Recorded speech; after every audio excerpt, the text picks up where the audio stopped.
All right. I think we're good. I'm probably only really going to do this for like an hour or so. But, yeah.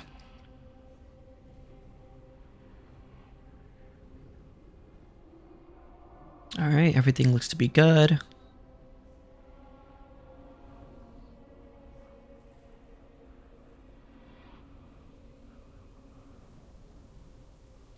Hmm.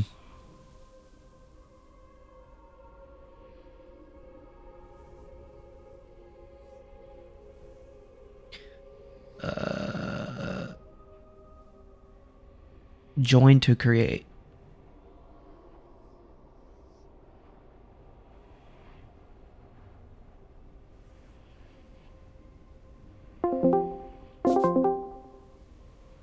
Oh, okay. KingSithis, would you like many viewers? Let's make you popular link.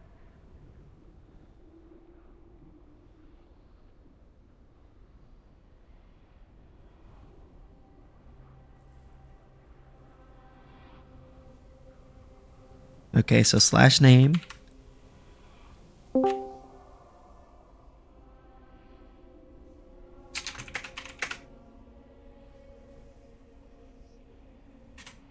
Hello. Hello. How are you doing? Give me 1 second. All right.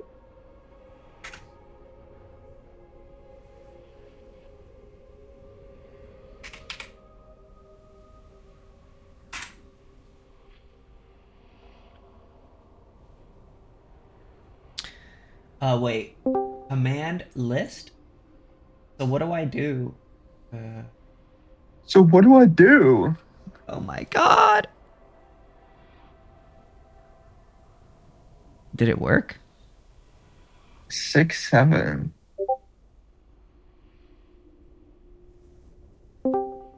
That's How do I change the room name? Do you guys know? You put in a request. You might have put it the little slash wrong. You got to put the slash and then the command should come up. If it doesn't, Okay, I see. that means that, yeah. Thank you for that. You're welcome. I appreciate you. Appreciates you too.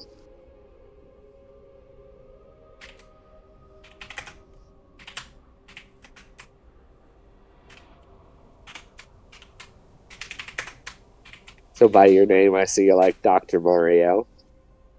Who's that? You've never played Dr. Mario? Like Mario, the game Mario, character? but he's a doctor. Okay.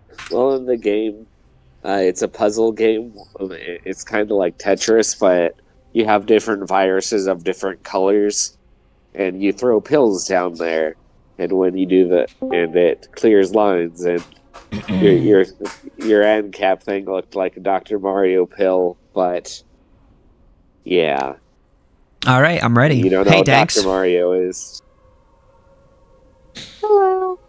How you doing on this beautiful night? Doing okay. That's good. That's good. Hey, all Bro, good. KingSithis. What's up? The Fly, my brother, Yeah. Hello. my Ancat brother. How you doing?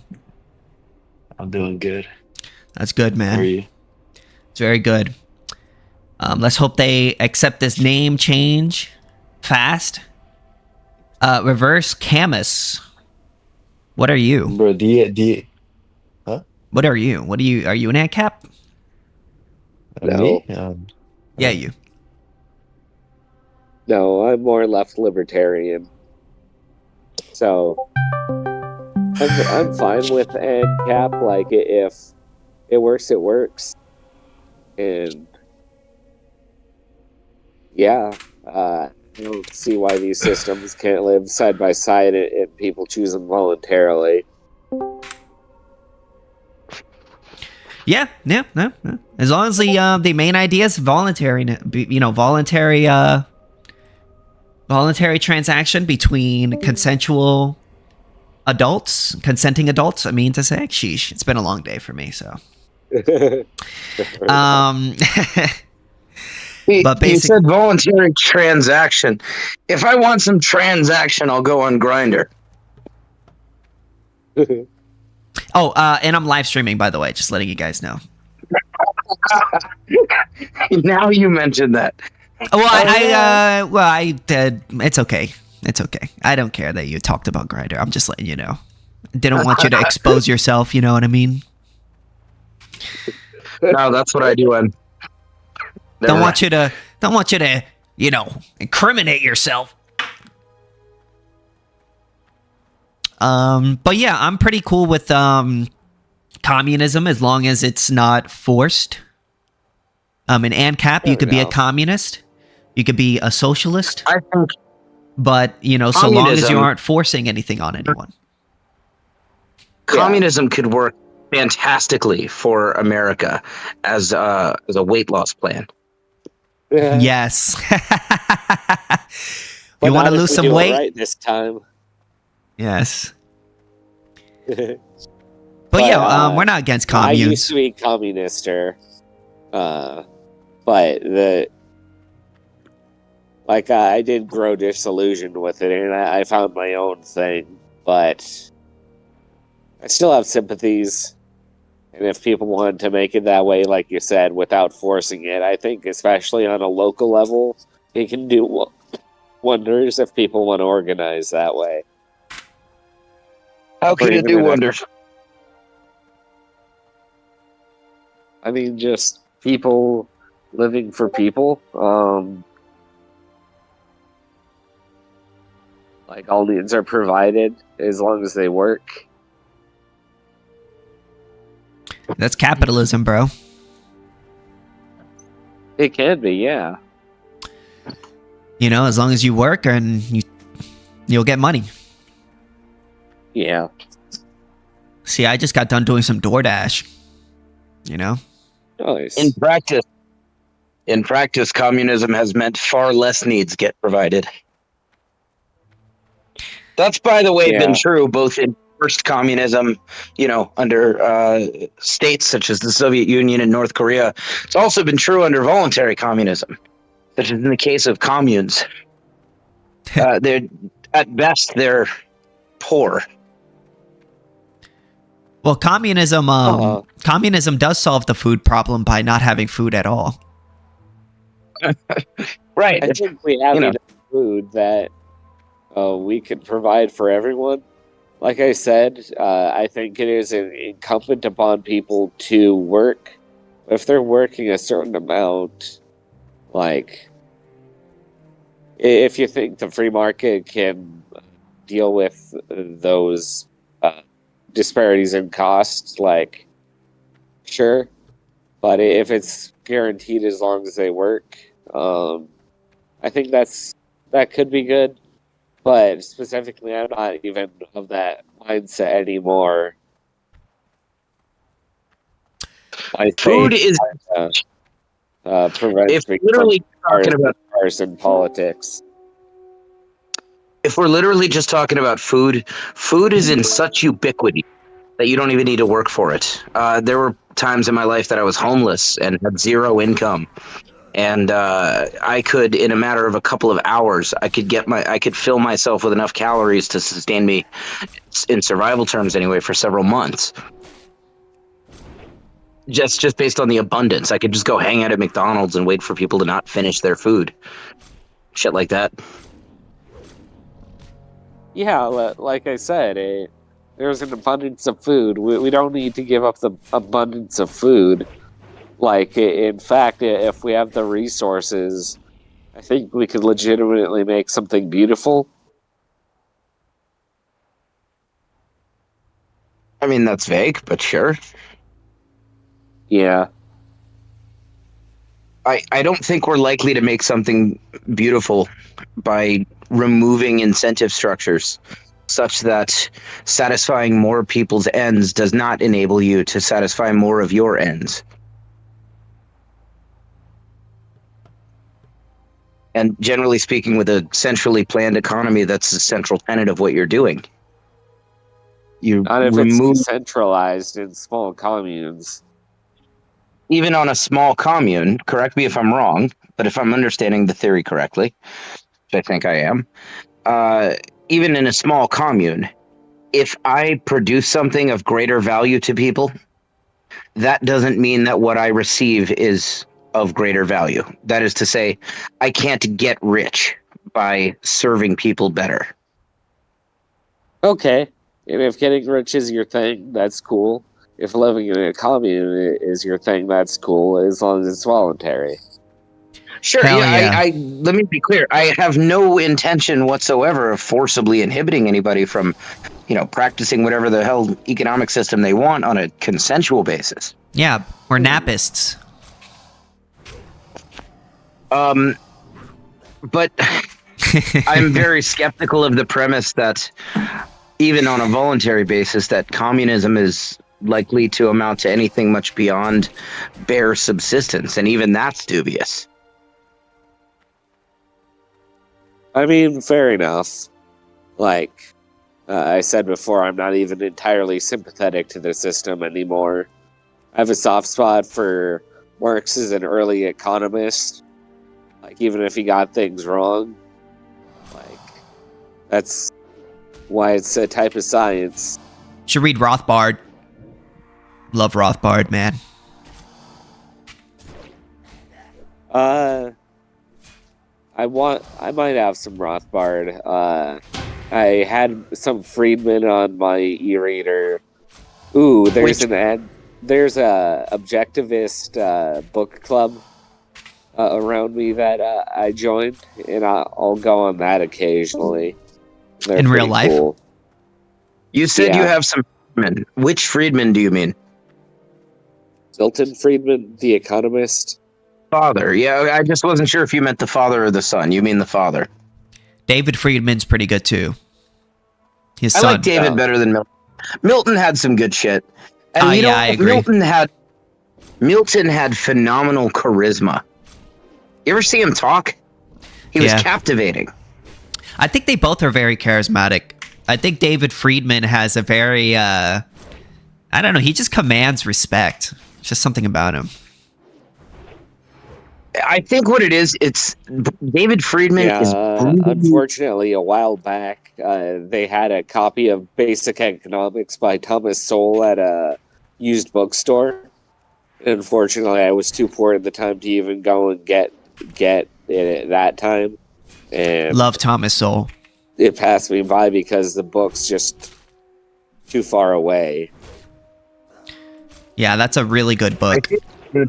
David Friedman commands the respect he does because he is brutally intellectually honest. Yes, I agree. Scarcely will you meet somebody more intellectually honest than that. I don't think I ever have. He follows truth wherever it lands.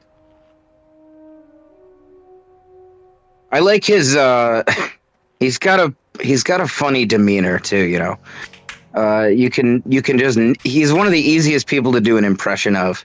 You can just nail his cadences, if you come into my house and you take away my television set,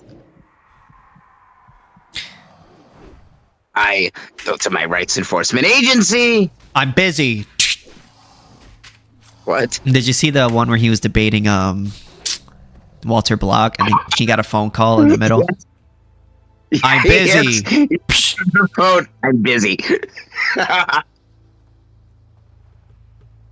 That's funny. I hope they let me change the room yet. Fuck, bro. Oh, you created this room and they haven't. Yeah, I changed the name. I mean, what'd you change the name to? Like, talk to Ancaps live. Well,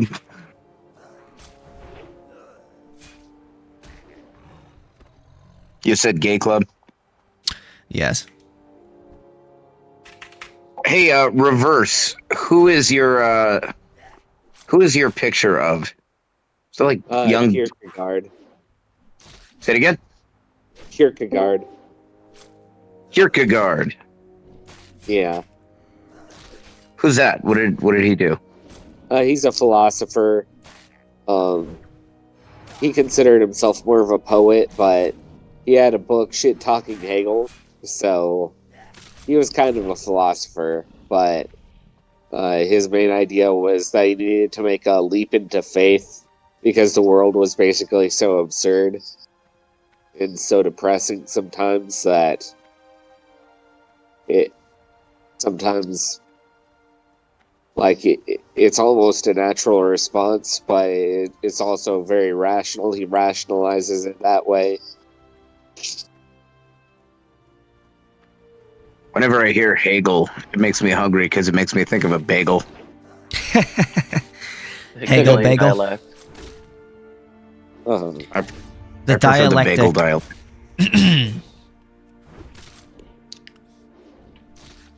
Are you objectivist taxation or? I don't know enough about it to say. Me too. I've read a lot of Rand. Are you a libertarian, dude? Mr. Yeah. Taxation is theft?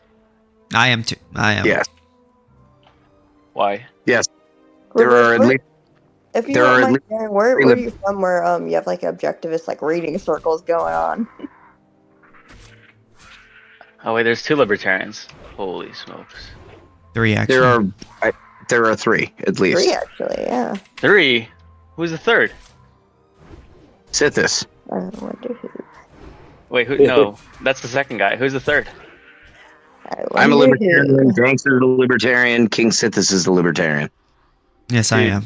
Oh yeah, you got the black and yellow. Wow, I didn't even. Yeah, okay. Mhm. Yeah, I've read almost all of Rand's work. There's like a few pieces I haven't read yet. Now you got to move to Murray Rothbard. One day. He's good. I'll get there. Just got to get over the other Murray. Yeah. Why do you guys like agree with that? Why are you guys libertarian? I could give you moral reasons, and I could give you economic reasons. Yeah, me too. Pick your poison. Yeah, I don't care about the moral stuff. I care. Tell me about like why it builds a better society. Because free markets maximize ends that can be satisfied, and I desire maximal satisfaction of human ends. Price-coordinated economies lead to the most value-productive routes for scarce resources. Do you agree with like any intervention at all by the government? Like any? No. Abolish government. Okay. Abolish the state. What about like environmental regulations? You guys don't agree with that? It should be a function of tort liability. Yeah, exactly. Like of what liability?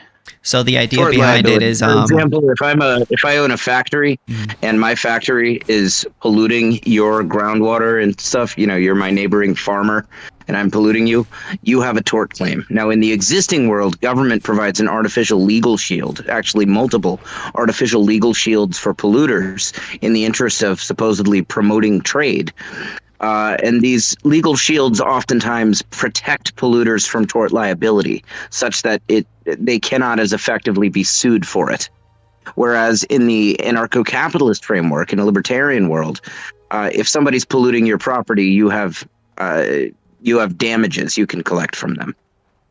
In other words, you could sue them. How is that enforced though? Like, how do you like yeah, if I'm like some villager and like there's a factory upstream that's like poisoning my river, like what do I do?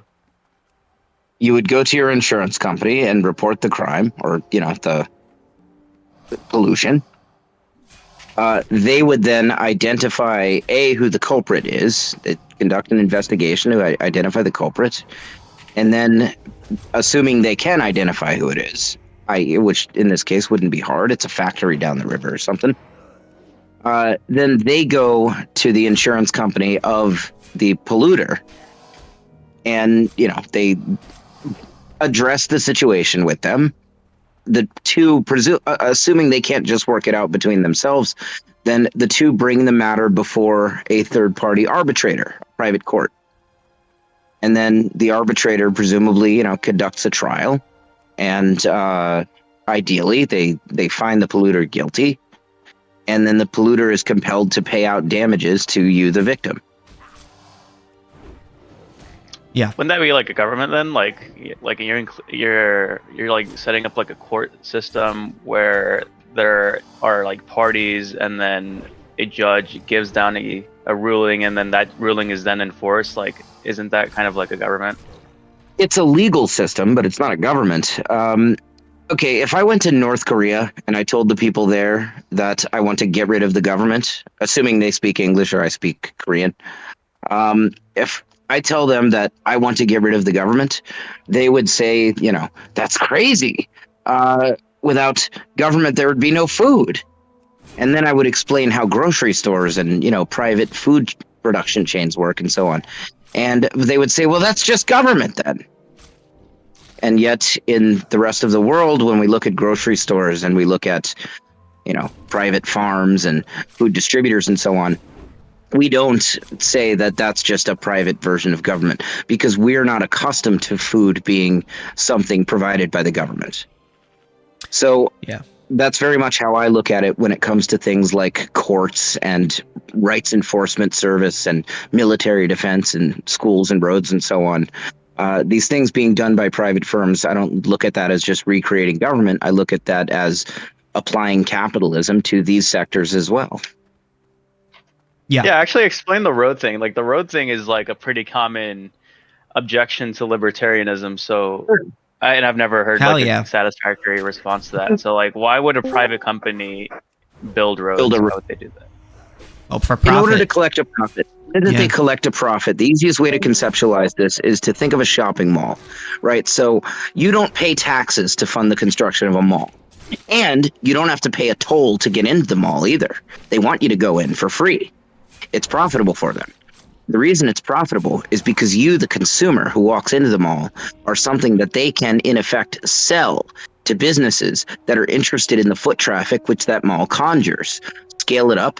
Now, roads make sense. A mall collects rent and sells utilities to businesses inside the mall. A road collects rent and sells utilities to businesses operating on the road. Yeah, that it could also have billboards on the side of the roads too, to advertise nearby companies or, maybe anything somebody wants to, like a McDonald's or something like that. They can collect money from that to pay for the upkeep. And when you think about it, most budgets, when it comes to the state budgets, most of them, if you look at it, a large portion of it isn't being spent on things like roads, upkeep. A large portion of it is being spent on things like, entitlements and law enforcement and things like that.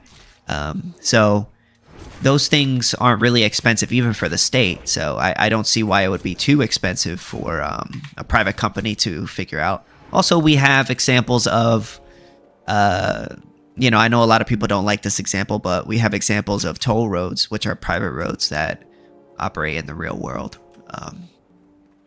I think toll roads are what you will find in remote roads. Mhm. That is to say, really remote, where you're out in the mountains or something like that, where it doesn't make sense to set up a business there that's paying rent because there's not enough traffic there. I'm talking you go out into the Great Basin Desert, those kinds of areas. I think you'll find tolls there. But I think in the realm of cities and suburbs and even like rural towns,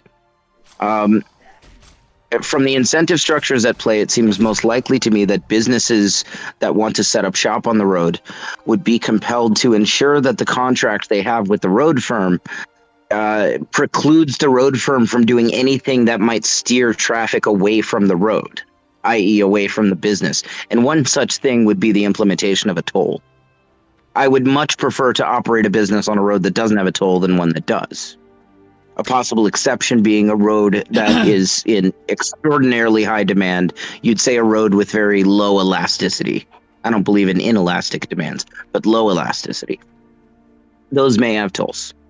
I generally think that most roads that are commonly traveled would not, though. Yeah, I agree 100% with what Taxation just said. And maybe to add on to his points, in like very populated areas, to incentivize people to want to go to the areas that would pay for the upkeep, they're going to be incentivized to keep it upkept, because if not, well, then people could choose to go to better driving roads with better businesses on it that actually cares about the roads.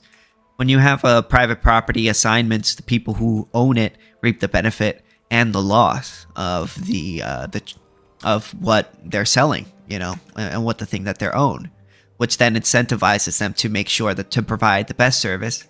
If not, then they'll be outcompeted by someone better. Whereas the state, they're kind of a monopoly. So regardless, like if you see a bunch of potholes everywhere, well, they're not going to be as incentivized as a private property owner to clean that up. That's why a lot of government roads have a lot of potholes. Further, government roads, governments that are operating, constructing and operating and maintaining a road, they, even if we assign them the best of intentions, we impute pure benevolence on them to be generous. They have no feedback mechanism to validate their decisions. So, for example, there are many materials they could use to construct a road. There are many dimensions of width that they could apply to the road. There are many kinds of traffic rules. There are many questions that they have to answer, such as, do we put a traffic light here, or do we put a roundabout here, or do we put a four-way stop sign intersection, and so on. There's many questions they have to answer, and the choices they make are not. That good decisions are not rewarded with more profits, and bad decisions are not punished with losses. Whereas on the private sector, you do have this incentive structure at play, and you do have the feedback mechanism that allows road producers and road operators to know ongoing how they should operate the road to best serve the values of the consumer, which for them is the tenant that pays rent to operate their business on the road, or say the billboard or whatever. 100%. That's what we call the economic calculation problem. The economic calculation problem is basically the idea that without private property within the means of production, you don't have trading of those private property, which when you have trading of those property, it rises prices. When you have prices, you can sort of make a good estimation as to what people want for how much, So for instance, if you take water bottles, if you see the price of water bottles, if you're a shop owner and you see the price of water bottles shooting up, that sort of gives you the signal that a lot of people really want that water bottle, or a lot of people want the water bottle. And you don't need to know all the circumstantial knowledge that is attributed to why that is the case. All you need to do as a business owner is look at the price and make as to other what they call external factor prices, looking at the market as to how much people are buying and sell water bottles, and you make a decision based off of those off of those numbers. Whereas the state, they don't really make those decisions based off of those off of private property signals or price signals. They make it based on what they do is they steal money from people, and then they arbitrarily make decisions on where they think is the best place to put these resources with, which is always going to be less efficient than price signals and a price coordinated economy. And it's not simply a matter of lowered efficiency. It's a complete and utter inability to allocate resources in proportion to any kind of quantification of where actual demand lives. When you have on the supply side factor prices and on the demand side sales metrics, you're able to know the value of the inputs that you're using for your production, and then you're able to know through what consumers are paying you for what they actually want and how much of it they want, how many of it they want, and so on. Now, that tells on the market, that tells producers exactly how they can best serve the people. That is to say, if I go into a pizzeria and I buy a pepperoni pizza, what I am telling them is, in effect, with my spending, more pepperoni. And that tells the distributor of pepperoni, more pepperoni. And that tells the rancher of the pork and so on, more pepperoni or more pork that goes into the pepperoni, and and the spices and so on. My spending on a pepperoni pizza induces production of pepperoni pizza. Whereas when I pay taxes to a government, it doesn't tell them more roads or more food oversight or more, building codes or any number of other things they do with it. More bombing brown children overseas. Rather, everybody is compelled to pay their money to the government, an expression only of their value of not going to jail. And then the government allocates it completely arbitrarily, generally in accordance not with the interests and values of the people, but in the interests and values of political interests. Yeah. We kind of been talking a lot, Biden. Did you want to respond to anything or? No, I was just listening. Okay, I'm no problem. just I just want to hear the worldview. I had a libertarian friend that I would debate a lot. So we went over a lot of stuff like this, but yeah, this is a little bit different. How would what about monopolies? Good question. You guys are just completely fine with monopolies? There are two kinds of monopolies. I've written a 30-page chapter about monopolies. Monopolies that arise naturally on the free market, and then there are state-created monopolies. The monopolies that arise naturally on the free market are limited to tiny market monopolies. That's like a small-town grocery store. This isn't a product of government. This is just a product of the fact that the town doesn't have enough people to sustain, say, multiple grocery stores. They're lucky to even have one. Some small towns don't even have one because they're so small. So that's one kind, self-evident. And then the other kind is simply young market monopolies, right? I invent a teleportation device. For some period of time, I'm the only one selling them, especially if it's a very high fixed cost, such as we could imagine teleportation would be, were it possible. Those are, in my view, the only kind of real monopolies that you get on the free market without that aren't caused by government. And then the other kinds of monopolies are monopolies that the state establishes, either by directly enshrining them by overt mandates, such as in the case of, local energy companies typically have a government-awarded monopoly where nobody is allowed to compete with them. Or they do it less overtly through a collection of regulatory capture, and although a patent is an overt monopoly, giant mega corporations, for instance, are able to lobby the government to institute regulatory agencies. And generally speaking, almost every regulatory agency that exists was lobbied for by the largest players of the industry that it regulates. Once they've created these regulatory agencies, they're able to use that regulatory agency to impose onerous costs on their smaller competitors, costs on themselves as well, but costs that they can afford much better than their smaller competitors can, and the outcome of which being that they scoop up market share and it's a massive net gain for them. This produces the effect of artificial consolidation of markets, artificial monopolies or oligopolies, or at least cartels. So are you arguing that every major monopoly or every big company that has a monopoly was assisted by the state in getting that monopoly? If we are talking about true monopolies, yes, as in where there's only one and it's not a very young market, then yes.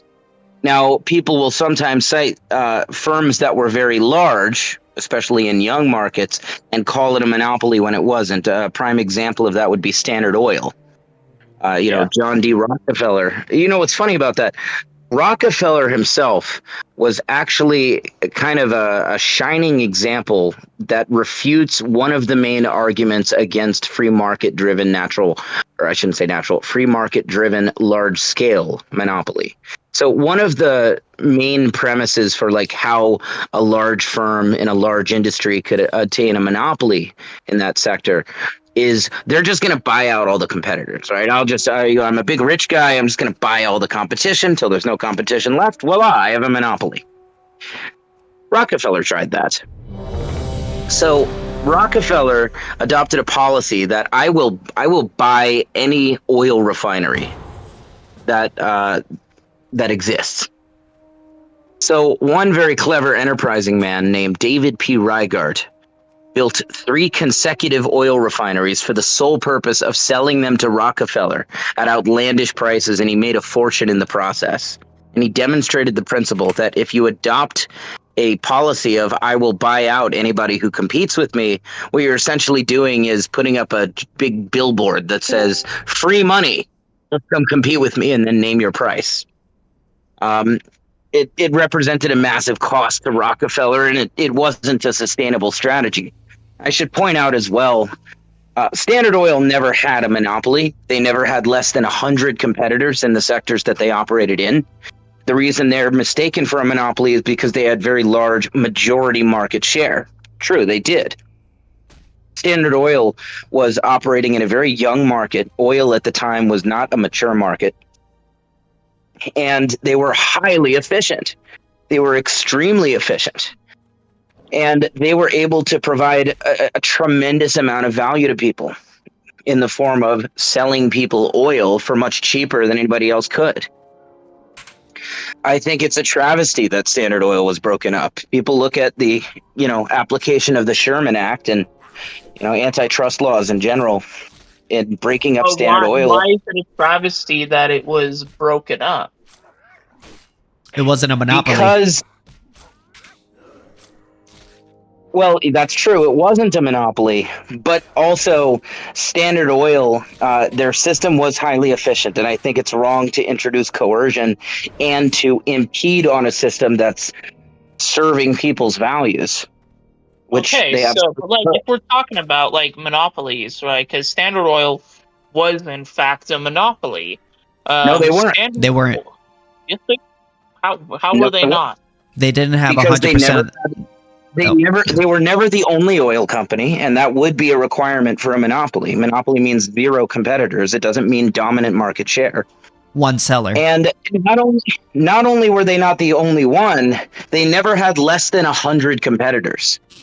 Look, I don't think it did function as a monopoly though, because it owned over 90% of the oil refining capacity, and it also owns over 90% of the oil pipelines. Meaning that if you're someone who wanted to get into the oil industry, right, you were going up against a company that had pretty much the entire game on lock. You could build up your own thing, but it was gonna be you're facing a head-on giant, and you have no way of fighting back against this giant. 90% or even 99% is a world of difference from 100%. What makes a monopoly doesn't have to be 100% though. It does. That's what a monopoly is. What makes Monopoly is one seller. That's what the monopoly means.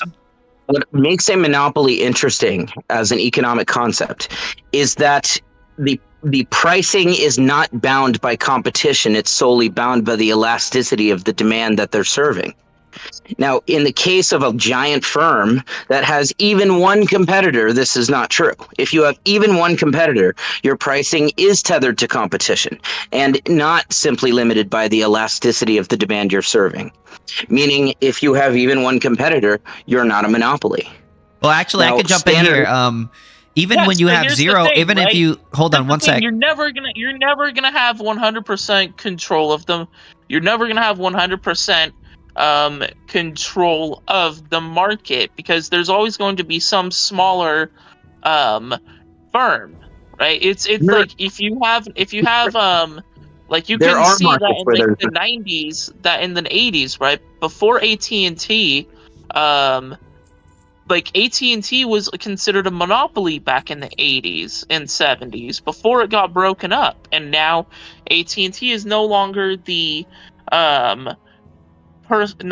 company that is leading telecommunications. You have other carriers in the telecommunications game. Well, I here's don't believe AT&T was actually. I don't know as much about AT&T. I don't believe they were actually a monopoly at that time either, any more than Standard Oil was. Yeah. So, Actually, I was when going to you jump say in and that- say something real quick, if you don't mind. Even when you have no competition in the market, that does not mean that you automatically get to set your prices as to whatever you want. Because there's always what you call potential for competition. So, for instance, if you are new to a market and you come out with a new product that nobody is aware of, and you're first to the market, technically you have a 100% market share within that market because no one else has thought of your product. But does that then give you free? Wait, hold on. Right? Allow me to finish, and then I'll allow you to go. Well, does that then allow you to raise your prices to absorb an amount or do whatever you want because you are the first to the market, thus making you the monopoly? No, because there is always the threat of competition that if you raise your price to an absorbent amount, someone can easily copy your product and undercut you in the market, thus allowing competition and the destruction of that monopoly. All right, so let's look at this, right? So let's look at this, right? So let's look at a company. Do you know the company Luxottica? No. All right, so Luxottica is a brand that sells glasses, and they own like almost all the market. Luxottica has a grip hold on a lot of I do know what you're talking about. A lot of like Target, right? It has a grip hold on Lens Crafters. You know why? They own like Ray-Bans. They own the glasses divisions for a lot of glasses companies. And but you want to know why?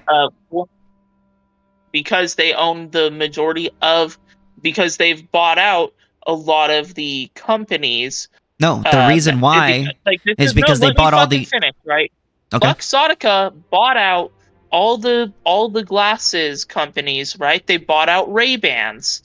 I understand. In the 1980s, they bought out Ray-Bans, right?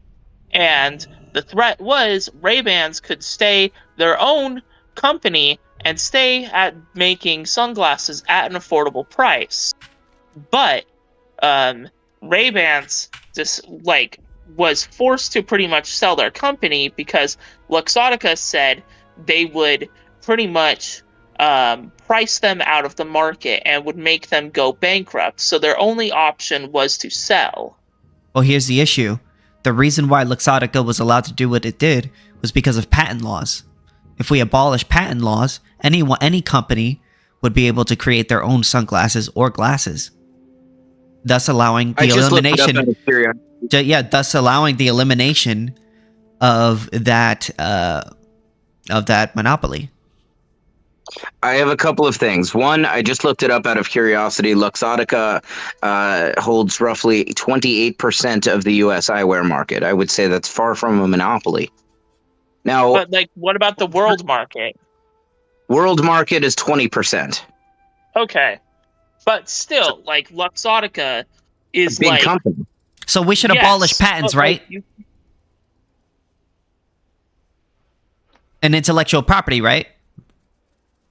And intellectual property? Yeah, because that's the main reason why Luxottica is as large as they are, right? If they didn't have intellectual property laws, then any company would be able to compete with them, and they would no longer be a monopoly, as you say they are. You would disincentivize people actually inventing stuff, though. If that's people not true. aren't able to. It's not that you disincentivize it. It's that you take away an artificial incentive, but that doesn't mean there's now no incentive. It's still a massive market advantage to be first to market. I'm in the process of working on something along such lines myself. I've invented a device. Why should it be illegal for me to copy another person's Ray-Bans? Right? You patent things, right? Oh, so you're not going to patent it? Nope. No, I'm just wondering, why should it be illegal for me to copy Ray-Bans? If I have the material to make my own Ray-Bans, why should it be illegal for me to do that? Not talking to you, Tex, talking to them. Their argument would be that, in order to incentivize inventors to invent things, I assume. I understand that. I'm just saying that my argument is just I'm not really doing anything to anyone to warrant the state from stopping me from doing that. I'm not Right, harming so anyone. I'm not you violating anyone's rights, right? Yeah, but the reason why there's patent laws, right, is to ensure that the inventor gets temporary rights. Meaning that if I invented, like, let's say like I invented a device Mm-hmm. that like changes let's say like I make a like life-changing invention that makes sourdough starters out of thin air, right? I would get temporary rights to that product. We know Meaning how that patents if work. I We were to, do so know how like, patents work. all right, so Sithis, right? Let's say like I go to somebody's house with this invention, right? And someone sees the device and is like, I think I could make that device myself. The person who originally invented the device and had it patented would be able to justify saying, hey, I came up with the idea for this device. I should be the one that gets the money and gets the rights to be able to market, sell, and produce this device for like the first couple years of its like of its livelihood. Well, Certainly here's the the theory of patents, but the ethical problem with it is that ideas are not rightly property. Property is that which is scarce resources which are inherently subject to conflict over. If I take your bicycle away, now you don't have your bicycle. But Yeah. if you invent a bicycle, you build a new thing for a bicycle, and then I copy it, you still have your bicycle. I have not taken anything Yeah. from you that's actually property. Yeah. Therefore, ideas cannot qualify as property as they lack scarcity. Let's say I make a flying bicycle, right? And let's say like I make an attachment that allows for a bicycle to fly.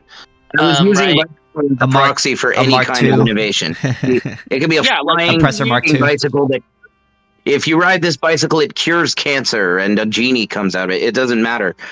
Conceptually, it has no bearing on what. But also, this does not mean that you're not able to, or there's no way for you to make profit off of your invention. In fact, without patent laws, there are plenty of ways for you to make profit off of your invention. And in fact, hold your invention a secret. How?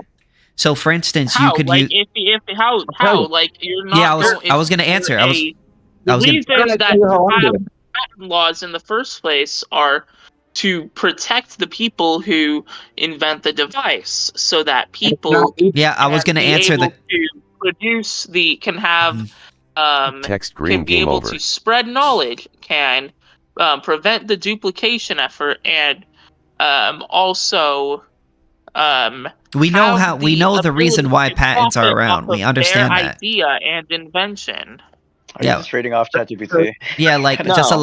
allow me to finish my point, or and then we'll let you go.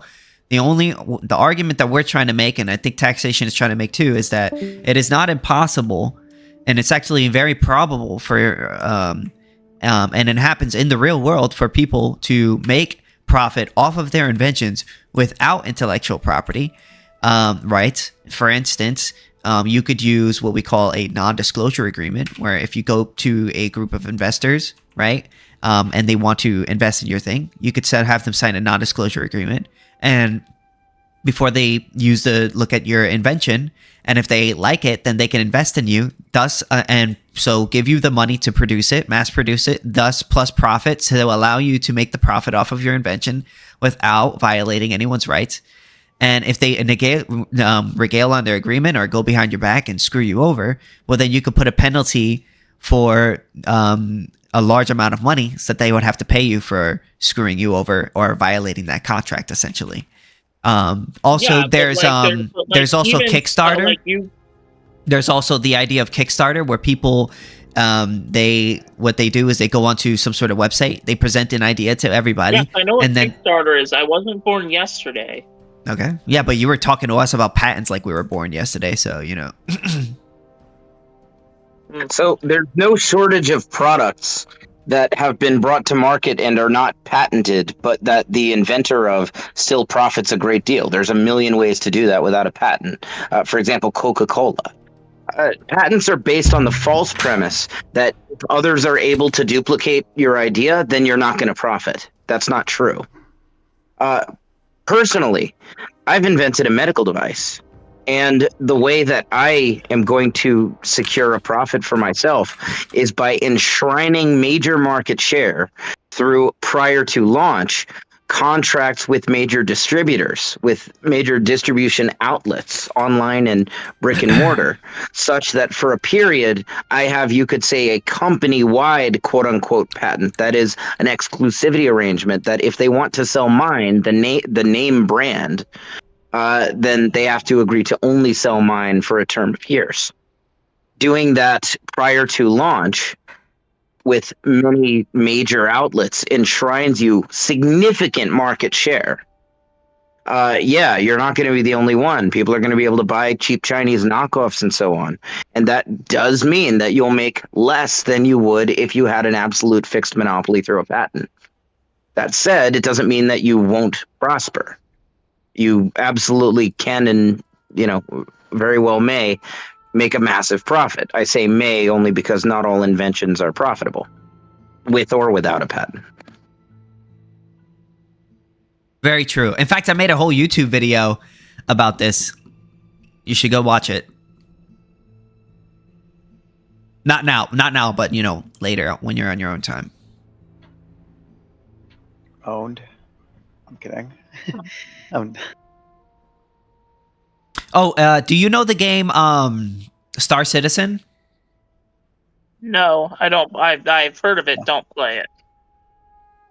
It's basically the most expensive. I'm sure you guys heard of it at least. It's probably the most expensive Kickstarter game to have ever been created. It's like they've literally gotten like $1 billion in funding already. Well, they got all that like $300 million in funding through Kickstarter. Okay. And they're the most expensive video game ever. So yeah. All right, and Also, wait, how much money? $300 million. Okay, and Yeah, through Kickstarter. Yeah. Also, in World of Warcraft has tons of private servers, in which people basically stole the code for the video game and created their own servers, and charge people sometimes to play on it and allow people to play on it for free depending on which server you play on. And I think it's near people $900 million. It's near $900 million. Sheesh. Yeah, I was saying around $1 billion. Yeah. Sorry, my Yeah, chat but told me that. about- But yeah, but oh, last Sithis, point. in Last that point. case, One you're second. talking Rights about creates is abandoned monopolistic where? losses to society. No, Just World like of Warcraft IP is law. not abandoned. Where they still make stuff for World of Warcraft. And in fact, No, they no, have a but, like- classic version of World of Warcraft that you could play too. So yeah, it does compete. Interesting. Mm-hmm. And World of Warcraft still makes a lot of money, despite the fact that they have other people literally letting you play the same game for free. So people Okay. still, yeah. So yeah, I mean, but mainly the argument is like an ethical. Mainly is like an ethical argument. I mean, we do agree that of course you can make profit without IP, right? But it is mainly an ethical argument, which is the idea that it's immoral to stop somebody from using their own property Property to copy rights restricts another person. competition. If you want to copy another person, you should have the right to do so. Copying is not theft. You're not violating another person's rights by copying them with using your own All property. right, so do you know what plagiarism is by chance? Plagiarism is different. is bullshit. Now, the reason that plagiarism can ever be problematic, I don't mean ethically per se, but in concept, is that if I'm, like, say, taking a test or something and then I plagiarize, I'm fraudulently Without presenting property somebody rights, you else's cannot work have as being my competition. right. If I were to hypothetically copy a book and then sell it on advertising it as something I wrote, that would be fraud. Oh, I But think if that I were That's how the yeah, Mormons, yeah, that's yeah, how yeah. the Mormons came into existence. Funny enough. That's how How that's what? how what came That's into how the existence. Mormons that's how the Mormons came into existence. Funny enough, the Book Huh? of Mormon is just a Oh my mere goodness. It copy of the explicitly view of the prevents competitive Hebrews. bidding for Oh my property and goodness. incentivizes Goodness property hoarding. I don't know much about Okay, the Mormon they Church. I'll be copied it. honest with you. This is nonsense. That's just nonsense. Yeah, that's like the Oh, most it's retarded not. thing I've heard today.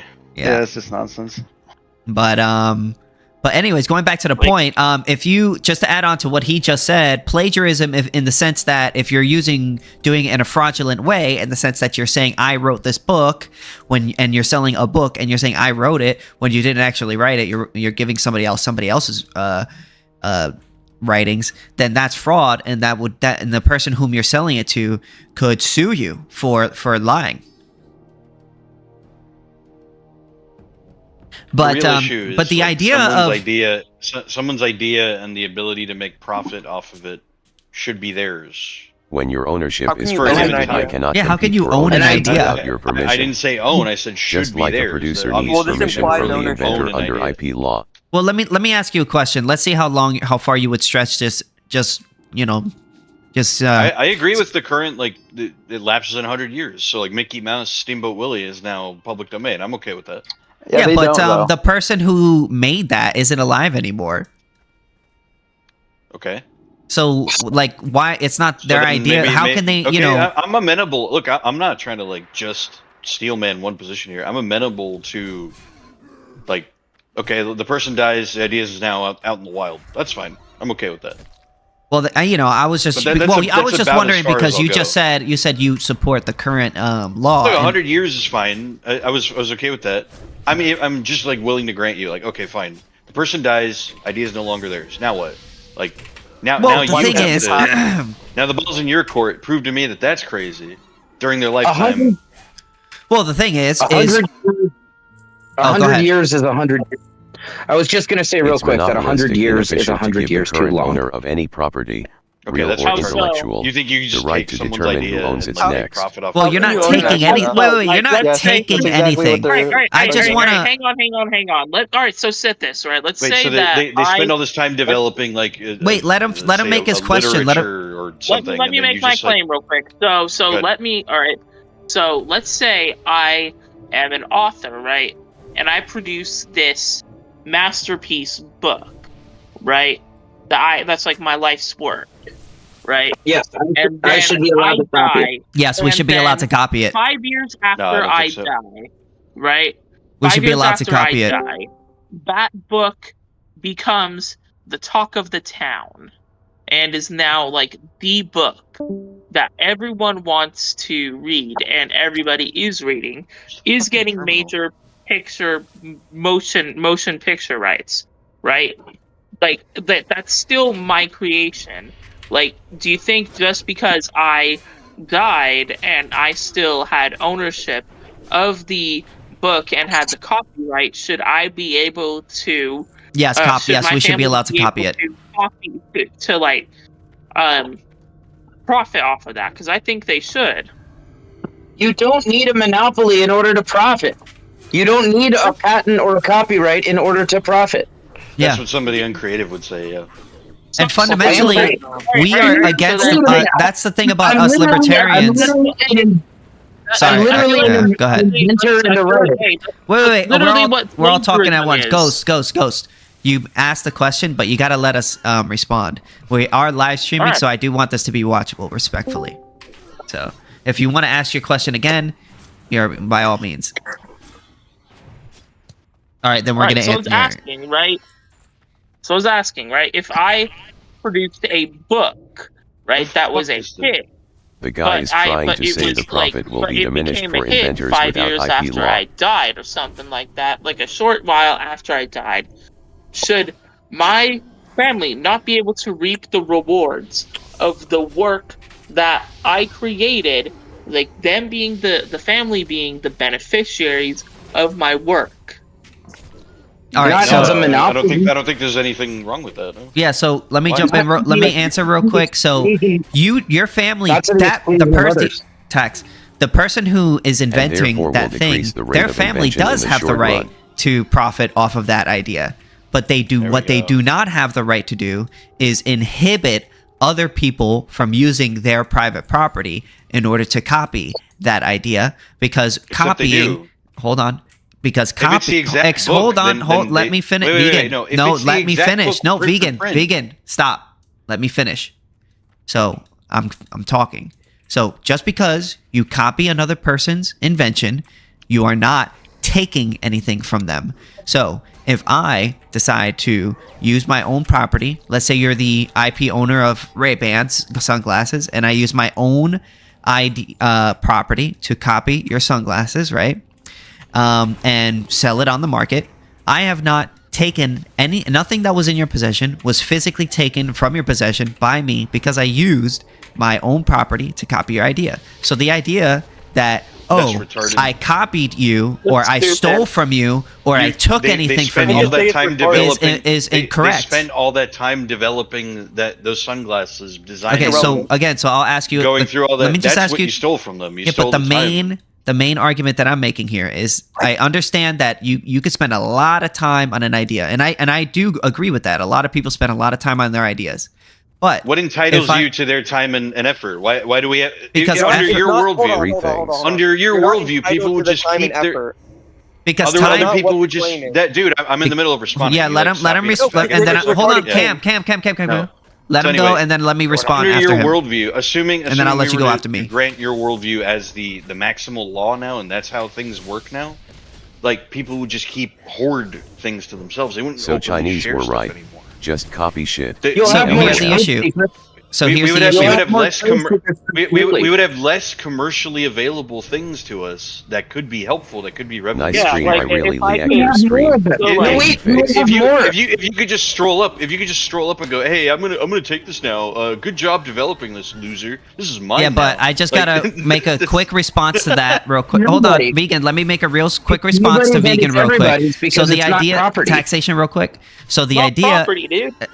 time and effort is not a property right. You this gameplay Right? deserves a great The team. Would love idea- to run some games with you. That you Add me up own on your Discord, time and effort Fortunate is 82. ridiculous. Nobody made you put your time and effort into doing that. You chose a to put your good time and breaks effort up into with doing you. that. That's The exactly only why. so the That's the exactly only why. time. No, stop, wait, stop, vegan, stop right let there. me What you no, just said- vegan. what You you got just so said- upset when we interrupted you, and now you're interrupting me. Because you, dude, No, you made a you're- point. Now you're gonna make another one. You're gish No, galloping. let me finish. You made Okay. a point. I'm gonna respond to the one point. Then you can make another No, point. no, That's no. how You let me conversations finish. work, dude. What we're gonna So do what's is you're up, gonna let me Easy finish, autistic? and then you can go What after are we me. doing to you? Without So, IP law, what I'm going we to would have say high-quality made is- products one from point large earlier. productive So what firms. I was going to say before you got all upset, right, is that the idea that anyone is stealing anything didn't get from you upset, by the way. is Stop putting false. emotions in my head, Stop okay? talking. Otherwise, Stop you're a dog interrupting. fucker. Stop interrupting. So the idea that somebody is stealing anything from you because they copied your invention is completely false. So for instance, I could demonstrate it very easily by giving you a yes or no question. All right? If I copy your invention, let's say you have sunglasses, and I decide to copy it using my own invention, what thing that was in your possession was forcefully taken from your possession because I decided to use my property to copy yours? See, I knew you were going to do that. You're trying to be as anal as possible about the concept of. I love physical being theft. anal. There I are love other being kinds of- anal. I yeah, love of course being you anal. do. You sound I like a bet you fucking love queer. anal, man. But more importantly, No, but answer the question. It's a serious No, no, question, no, though. no, no. It is a Because I don't legitimate have to. question. It's not a Answer the legitimate question. question. How is it not It's not legitimate? a legitimate It question. is. No, explain. Not at all. I want you to explain You're why trying how to- it isn't You're trying legitimate. to confine thievery to a purely physical thing when it isn't purely physical. There is an Somebody example spent- of something if that's somebody- not physical. It doesn't have to be physical. It has to be scarce. Bitcoin is not physical, but it is scarce. Therefore, it is possible for me to steal your Bitcoin. However, an idea is not scarce. I cannot steal it your is if idea. it never existed before. But once I know it, me knowing it now doesn't stop you from also knowing it. If you That means invent only a two pancake- people in the world know it. Then that If I it's still copy- scarce. If I copy it, if I copy something you invented, I have not deprived you of anything. You still you have have. everything you had before. You've first Ergo- of all, you've deprived them of the exclusivity of it, which is something that will be more common You- if your idea comes to Exclusivity fruition. in itself is not property. Market share is not property. You're never entitled to market share. How are market you not share. entitled to market share of something that you created? You're It's not entitled to yours, whatever it's like market owning- share that people voluntarily patronize your business over your competitors. You're not entitled to it in the future. I'm really glad that I'm actually really glad that IP copy exists now. Market Like share, people, share quote is not unquote, people property. like you deserve to Rival have rouse your is a ideas better shut term down instead forever. of scarce. I'm glad it Wait, exists. you're the one that wants to shut down people's ideas. You literally No, want to I'm not. stop people No, from I'm not. using their I want ideas. people to. I want to protect people's ideas. That's the opposite. You want But you just said you think other people's ideas should be shut down. So you want to protect ideas, or you I want to would. shut them I down? would be happy with the government shooting you. You don't belong here. Whoa! an What did I You do? could be shot. What did I do? As an aside, an argument I have not heard made that's important, I think, is that intellectual property also stifles and prevents innovation. And the way that it does that is through the very monopolistic mechanism. So, for example, think of all of the cartridge revolvers from Colt and Remington You ignoring my chats? before the I 1870s. already heard this argument, so I know. No, I can see your chats. Don't worry. I'm just in the middle of a heated debate, and generally when I'm in a mid debate, you know, So you've heard it didn't from come me up with before. this. Then. I'm also doing a dungeon too. Well, you maybe in the context of the basic template, but I'm the How one do who you said swear not owning an Remington idea and not owning your Colt information? cartridge I've heard this revolvers. exact If you don't argument believe before, in like, IP down law to- because it is not rival rouse, Then you've heard it from you me can't or argue somebody. for privacy Then you have either. heard it from me or somebody copying me. Doesn't matter. But that said, them copying me The does guy not steal defending anything unoriginality. The guy defending unoriginality can't be original. This is wonderful. This is I am this is like being motivated reasoning. original. I Yeah, am being but original. I I've used just- that example for a long time now. If somebody else copied me, that's fine because ideas and words aren't property because they're not Yeah, it's scarce. fine. Anyway, I'm glad copyright law exists. There's nothing you can do about it. All right. So let's say all right. So all right. So how do you feel, right? When let's say you're at a party, right, and then you say a joke, and someone then goes and copies that same joke, and it gets a Fine, I hope laugh, they do. and people steal Okay. that joke from That's you. fine. Like that A stolen joke- joke. How does that make you feel? You tell. Okay, you don't make laws around how things make you feel.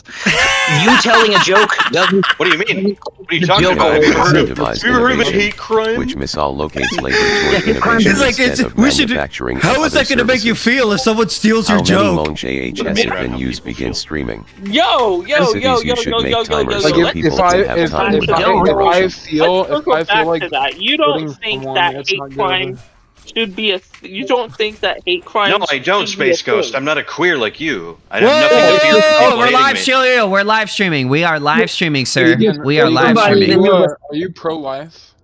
If you assault yours. somebody, murder somebody, Pro-life. if you assault or murder somebody, it doesn't matter why you assaulted or murdered them.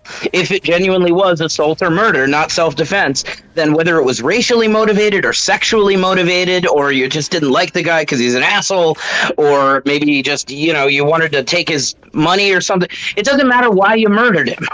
The fact is you murdered him and you should be treated as a murderer equally regardless of your motivation. And the delineation of hate crime is complete, in my view, woke, arbitrary bullshit. Vegan, Yeah, and are Space you- Ghost are you is woke. pro-life? That's why. Also, that's if you why do he's for it. something, if you say something Vegan, hateful or are do you something pro-life, hateful, you're not violating anyone's rights. Just because I'm not a vegan. should somebody get I'm a thrown in vegan jail upsetter, just because they Hold on. say something So or, are you- or are you believe something that's pro-life? immoral? not yours. Are you pro-life?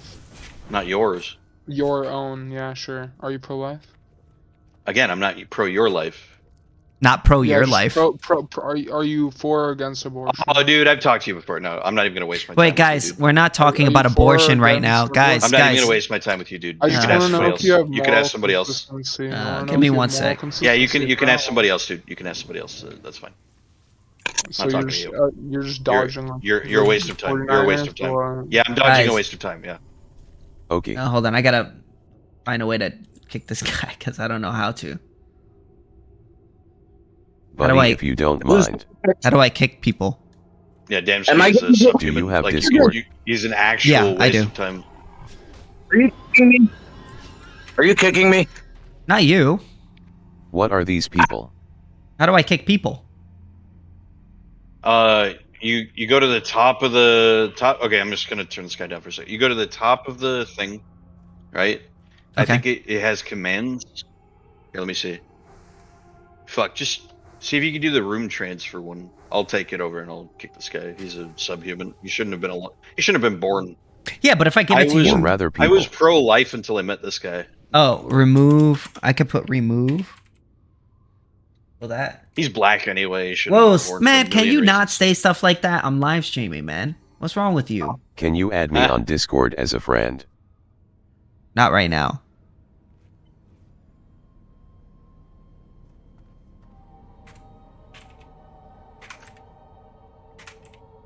Okay. You just hold on his box, you know, the box of him, and then scroll to the bottom. It should say server mute. You can at least do that. Or you go in the side. Oh, I did it to the wrong person. I am While he's so sorry, making Ghost. friends. Look at this coward. There we go. Perfect. There we go. All right, so Yeah, we're look, good. let's And fly. vegan, He respectfully, shouldn't if you say anything My username. that goes against the YouTube, I'm gonna do it to you too. So that just You're on YouTube. yes. So just respect. Hey, you Anyways. didn't ask us for permission Look to at stream, him. dude. It's in the room title. I wanted It's in the room title. and never actually, No, he needs your permission. Fuck you. Hey, I take never it easy. actually Take it got to easy. Who finish the fuck are you? earlier. What I was starting to say earlier, but never got to finish, is that all those awesome, interesting cartridge revolvers from When Colt you've done and it, Remington Vicky. of the 1860s are examples of innovation that was prevented by intellectual You'll just use property, your because 2DS. there were no cartridge revolvers from Colt or Kindly, if Remington you of the want, send me a 1860s private because request. Smith & Wesson held the patent until No, the 1870s. not now. All right, where's the channel? Anarchy and capitalism are a contradiction. Pornhub. You said YouTube. What YouTube channel? Oh, is it? KingSithis. My username. Let's see. Subscribe.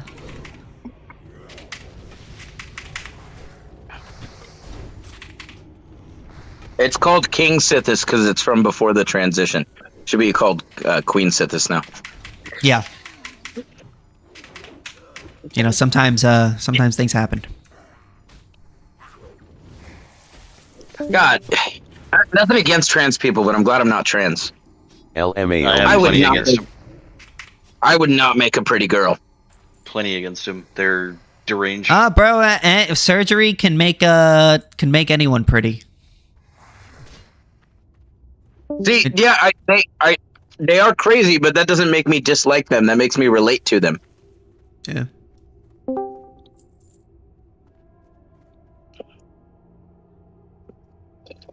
Doc OCLMAO. It would be really cool to have some cartridge revolvers from Colt from the 60s, you know? Civil War era Colt cartridge revolvers. But such innovation was prevented by the patent system. That's obviously just one conceivable example that surely would have existed. There are no doubt millions of other innovations that have been stopped by the patent system in that format.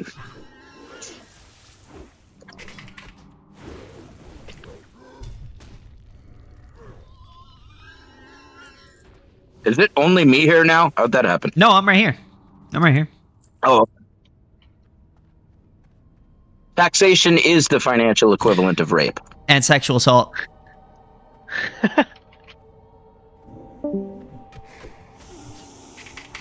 Biden, what do you think? Yeah, I wanted to ask a little bit more about the Monopoly stuff, but you got it kind of like the conversation went somewhere else. So. Shit, I wish you were here earlier, bro. What is your question? Yeah. Well, so I guess like my problem with like monopolies and Reported for hateful I don't really misconduct. like you guys were arguing whether like Standard Oil Company was a monopoly or not according to like the strike definition. Like I think like if you have like a overwhelming majority share of a market, like LMAO. 80% or 90% plus, like at that point, like I think you're stifling competition. And that's like kind of my concern with monopolies, like with like huge companies that own significant market shares of any given industry. Like it's kind of like an anti-competitive atmosphere, or I guess environment for that industry if those monopolies exist. So I don't see like why we shouldn't have like antitrust to like cut those down. Antitrust laws are weaponized by big businesses against their competitors. They are anti-competitive. I understand the theory behind them and why they're promulgated. They're supposed to be pro-competition, but in effect, they have the opposite effect. I don't think that simply having large market share by itself is anti-competitive. That is to say, if you have 80% of market share in a given market, I don't know, say you're a spaceship company and, you know, you're an early one, so you have huge market share.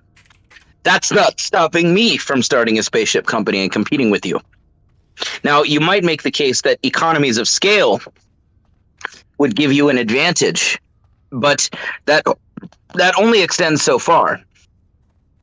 Economies of scale have a natural limitation point. Past a certain point, you don't get any more bulk discounts, and your costs of production per unit begin to increase with increased scale of production. You hit the diseconomy of scale phenomenon. Giant mega corporations tend to be well past the diseconomy of scale point, but what makes them viable, the reason they don't just get outcompeted by smaller, more efficient competitors, is the state. They're able to impose onerous costs on their competitors through the regulatory apparatus. They're able to subsidize their own inefficiency through corporate welfare and bailouts. In other words, they're able to leverage the point of a political gun to ensure that no matter how big they get, they're not going to get, you know, their clumsy asses aren't going to get outcompeted by firms that are closer to the optimum efficiency point for that model. On a free market, of course, optimum efficiency point would win the day. That means I'm not saying tiny businesses, mom and pop shops, but smaller than giant mega corporations would tend to have the most of the market share in most sectors. That can be medium businesses, that can be large businesses, but still, you know, you can be a large business with 1% market share. There is a very clear relationship between level of government intervention in a market in the real world today and level of CR4 in that market. That is, level of industrial consolidation in that market. The industries that have the most government regulation, and given you can they only tend to be controlled 95 to 100% by the top 4 players of that industry. Whereas those which have the least tend to be the most dispersed, where the top 4 players hold single-digit market share collectively between them. Okay.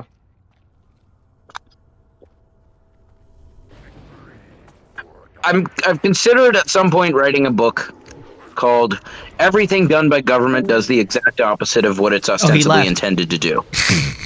No, the vegan upsetter left. Biden's still here. I like Biden better.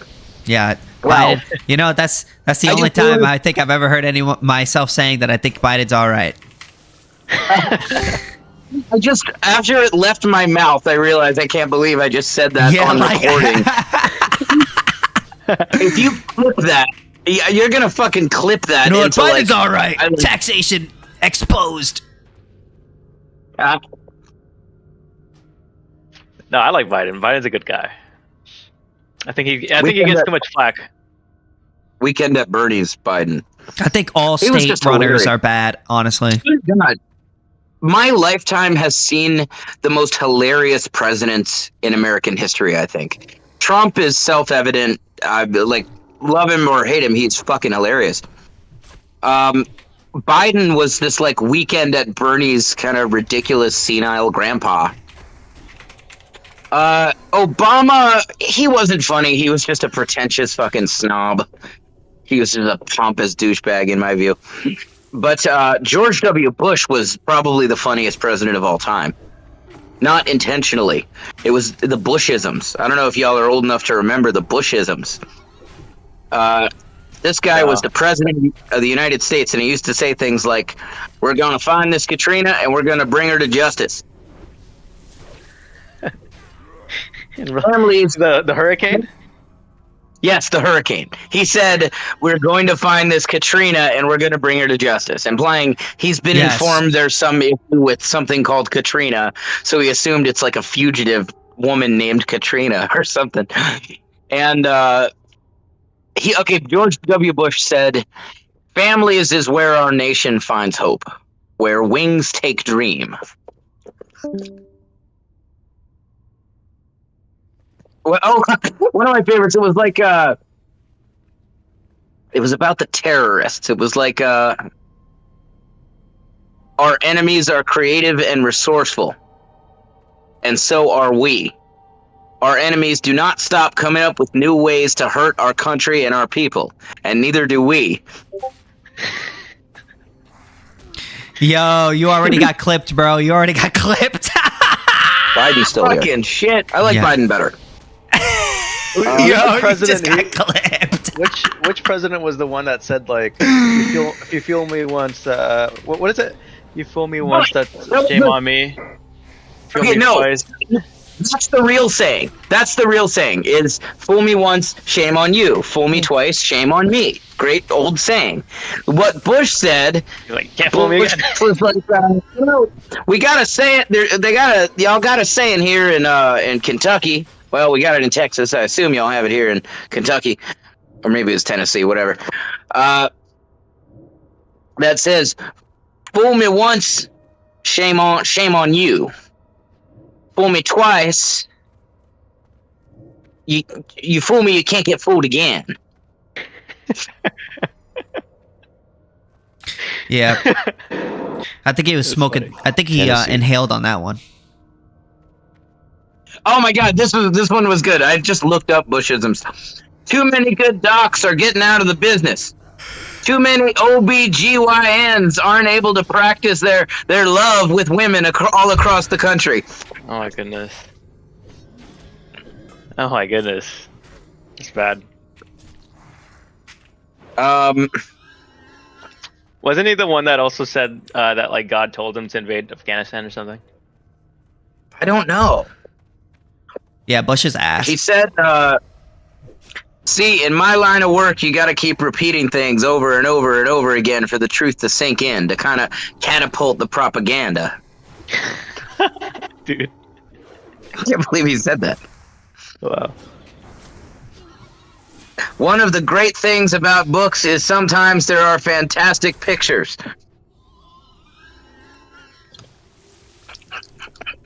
Yeah, what are you, like, reading a 12-year-old's book? People say, how can I help on this war against terror? How can I fight evil? You can do so by mentoring a child, by going into a shut-in's house and say, I love you.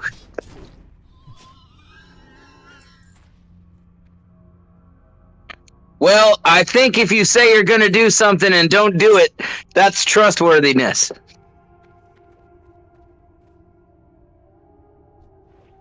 I'm looking forward to a good night's sleep on the soil of a friend.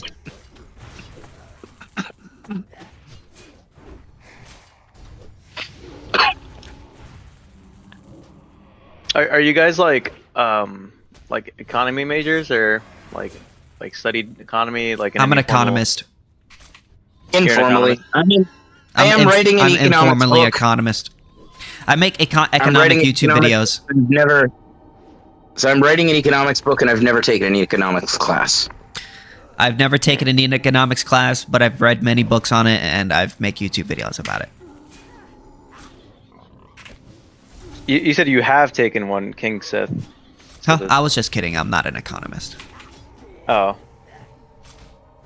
I actually am, though. Or at least I'm writing an econ book. I don't know if that makes me an economist. I make YouTube videos about it, so I hope that's enough. Oh, okay. That's pretty cool. I'm a finance student, so I'm considering doing economy as a minor. So. Are you Jewish? No. Am I Jewish? Fine, I'm Jewish. What? Yeah, I know, but that was just like funny. You Jewish? You said finance as a major, econ as a minor. That's very of the tribe. Yeah. No, I have some Jewish friends, but no, I'm not Jewish myself.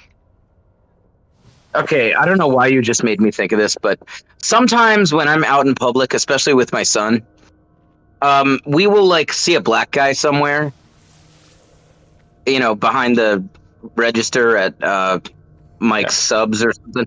We'll see a black guy somewhere, and just to amuse my son, I'll say to the black guy, I'll say, "Hey, I work with a black guy,"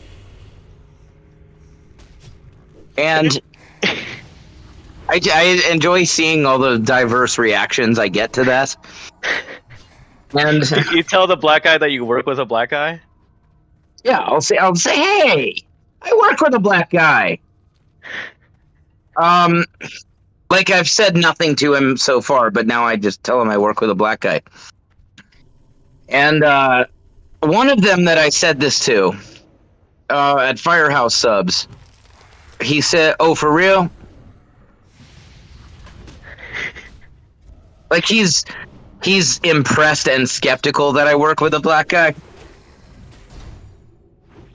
I work with a couple black guys. He said, "Oh, for They're real?" cool. No. What did you say in response? I don't remember. I think I said no. Nah, just slide. Here's the thing. It wasn't quite true. Like, I was an Uber Eats driver full time. I didn't have ongoing coworkers.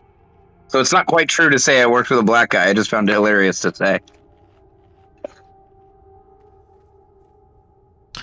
Yeah, so taxation is theft. Yeah,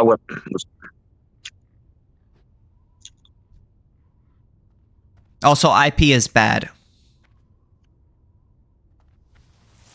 I mean, yes.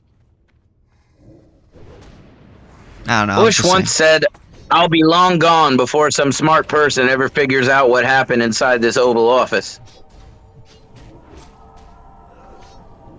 At some level, I think like there's a lot of like intellectual property like kind of like being stolen all the time. I just kind of have this like suspicion because of like like it's already like, you know, it's already like de facto not really even that enforced like super hard, because like I'm looking at like, you know, the AI stuff and like all these different AI companies, and like they all like all their, you know, OpenAI had its like ChatGPT be the front runner for like a really long time, and then eventually like all these other companies just started up and immediately caught up to ChatGPT, and so like I don't know. I think you know what there's already, like, H3 like, Productions is doing? I know I saw something. I know this isn't really related to what you're saying, but do you guys know H3 Productions? You guys know who that is? Yeah. So basically, he's suing this one girl and forced her to make an apology to him because she. Oh no, I saw that. It was Casey Tron, right, or something? Yeah, and I'm just okay. thinking, like, what the fuck is wrong with you, dude? Like, what a piece of fucking shit. What kind Dude, of he's what a kind of person? character. What kind of person has it inside of themselves to take a person's livelihood or threaten a person's livelihood? Why? Because they copied your live stream? Wow, that's really That's just beyond low. Disgusting. Wait, are you talking about the guy that was here earlier, vegan upsetter? No. Do you know who H3 Productions is? No. Oh man, he's a YouTuber. So basically, there was this woman. Her name was Casey Tron, right? Yeah. So basically, she watched his YouTube what video. about me, by the way? She used his YouTube video. Watched it while on her live stream, and was basically telling people, "Hey, watch my live stream, so that the ad revenue doesn't go to him." You know, which I guess is a kind of an asshole thing to do, but the idea that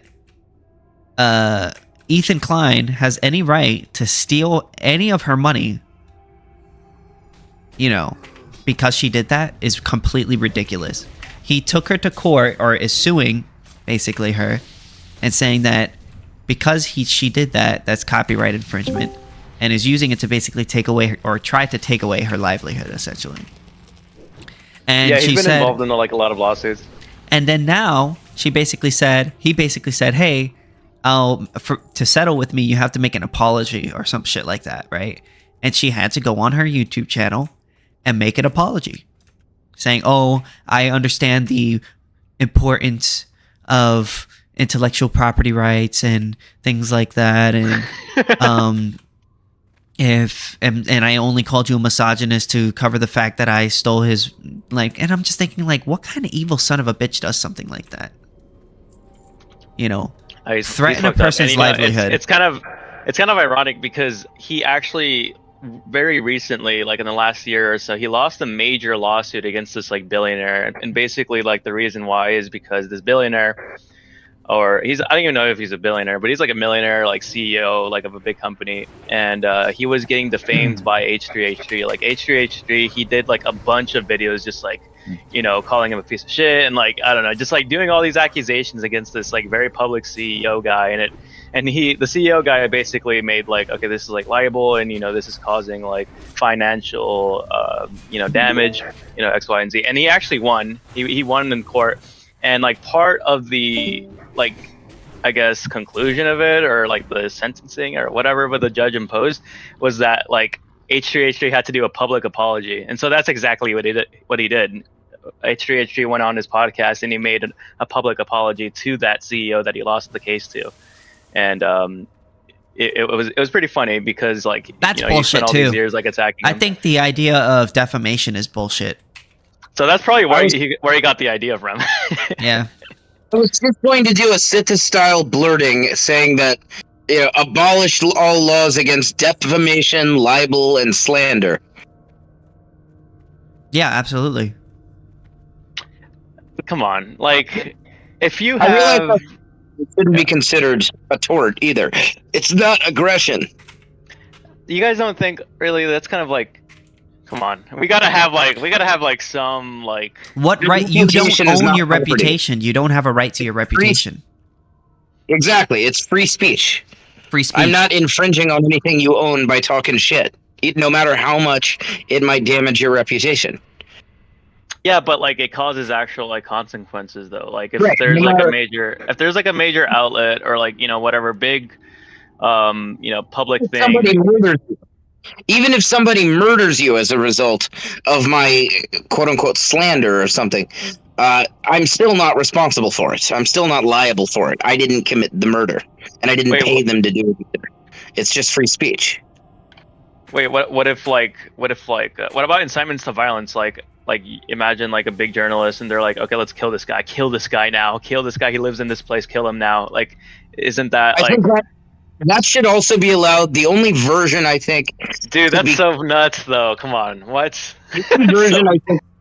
The only version I think could be considered aggression is if you're enlisting somebody as an agent of you by hiring them to do it or coercing them into doing it. No, I'm not even saying that. Like, imagine who's like a really big I don't know, like CNN. CNN just like started like publishing like some journalist they hated, like his address, and like every show they're like, okay, this guy lives at this address, kill him now. We hate him. He's a very evil person. He rapes like 5 billion kids, and he's like a murderer or whatever. We gotta kill him now. And then he got murdered. Like, how is that not like? They should be off the hook. Now that's that's nuts, dude. That's nuts. I'm consistent. That said, I think that's shitty behavior. Doesn't mean it should be illegal, but it's still shitty. Like most shitty things should be legal. And I hope that people would stop watching CNN, or at least stop watching that show within CNN and so on. You know, that people would utilize peaceful mechanisms to discourage such behavior, but ultimately, free speech is free speech. And free association serves as kind of a regulator to how people exercise that free speech without coercion. The fact that I don't have to watch this channel means that if this channel is being completely irresponsible and shitty in some way, then I can not contribute to their ratings, not contribute to their ad revenue, and so on. God, I'm really using outdated terminology because we don't have like regular TV anymore. Not really. It's all streaming now. Yeah. Well, but I did say CNN, so it is like a TV thing. But That must be what put me into that. Yeah, you must be old too. I'm 24. I'm 28. You're 24, Yeah. but you know about like network television and shit and cable. Yeah. What do you mean? Yeah. When I was growing up, TV was still like the thing. Yeah. Streaming didn't become like a really big thing until I was like a teenager. No shit. Yes, Yeah. shit.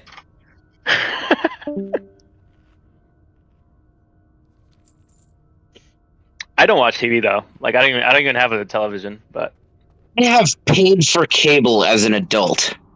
That's how old I am. I still Oh, don't man. pay for. I've never bought cable ever in my life. I bought cable when I got my first apartment.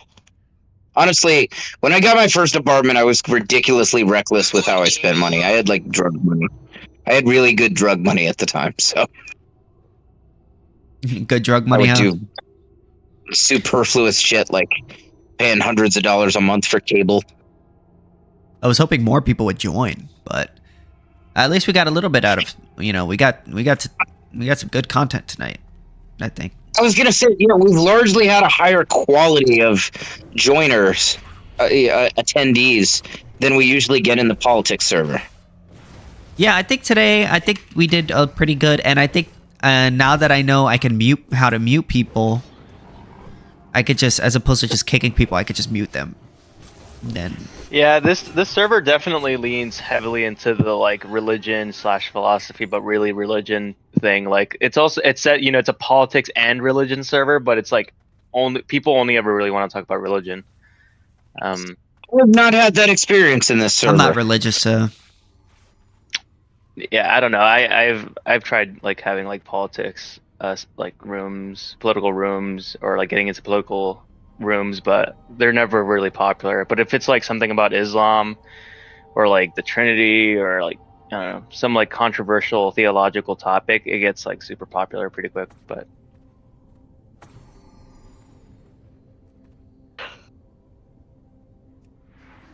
you know who do?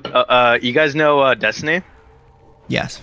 I've never met him personally. My estranged wife has met him, as I recall. I would love to debate him. I think me and him should debate him. She has a picture with him, I think. Oh, so if you guys want to like talk about politics, his server is really good for that. Like they're like all like. Can you make your own room? I'm in that server. No. I'm in that server. I've never seen him in there. Granted, I don't go in there that much. No, he's never in like the normal rooms. Sometimes he goes into his like there's like a room for him, like a designated room, and then like sometimes people can get invited there, but yeah, he's not gonna like go down and like talk to people. Oh, is he like above that? He's one of those live stream. He's a pretty popular live streamer, so. Yeah, kind of. I mean, but yeah, he's like a huge streamer. He gets like 10 million views like he's a month. Pretty degenerate, but you know. I know who he is. I've watched him blow Nick Fuentes. Apparently. Yeah. Yeah, so his server is actually really good for like politics. I would definitely go there for politics. I'm banned, so I can't go there. I'm banned. So I'm be here. I'm banned. I'm banned. You know what's very annoying? I'm banned from the modern day debate server. I'm banned from the conservative server.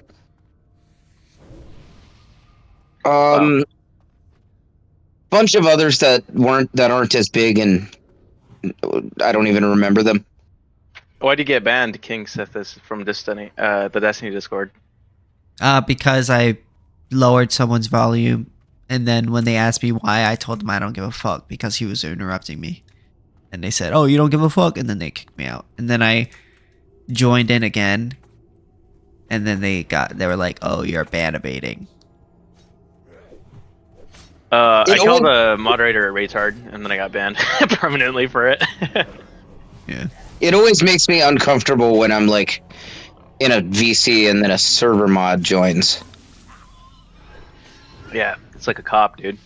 Like the fucking, I know, it's like a teacher just walked into the room.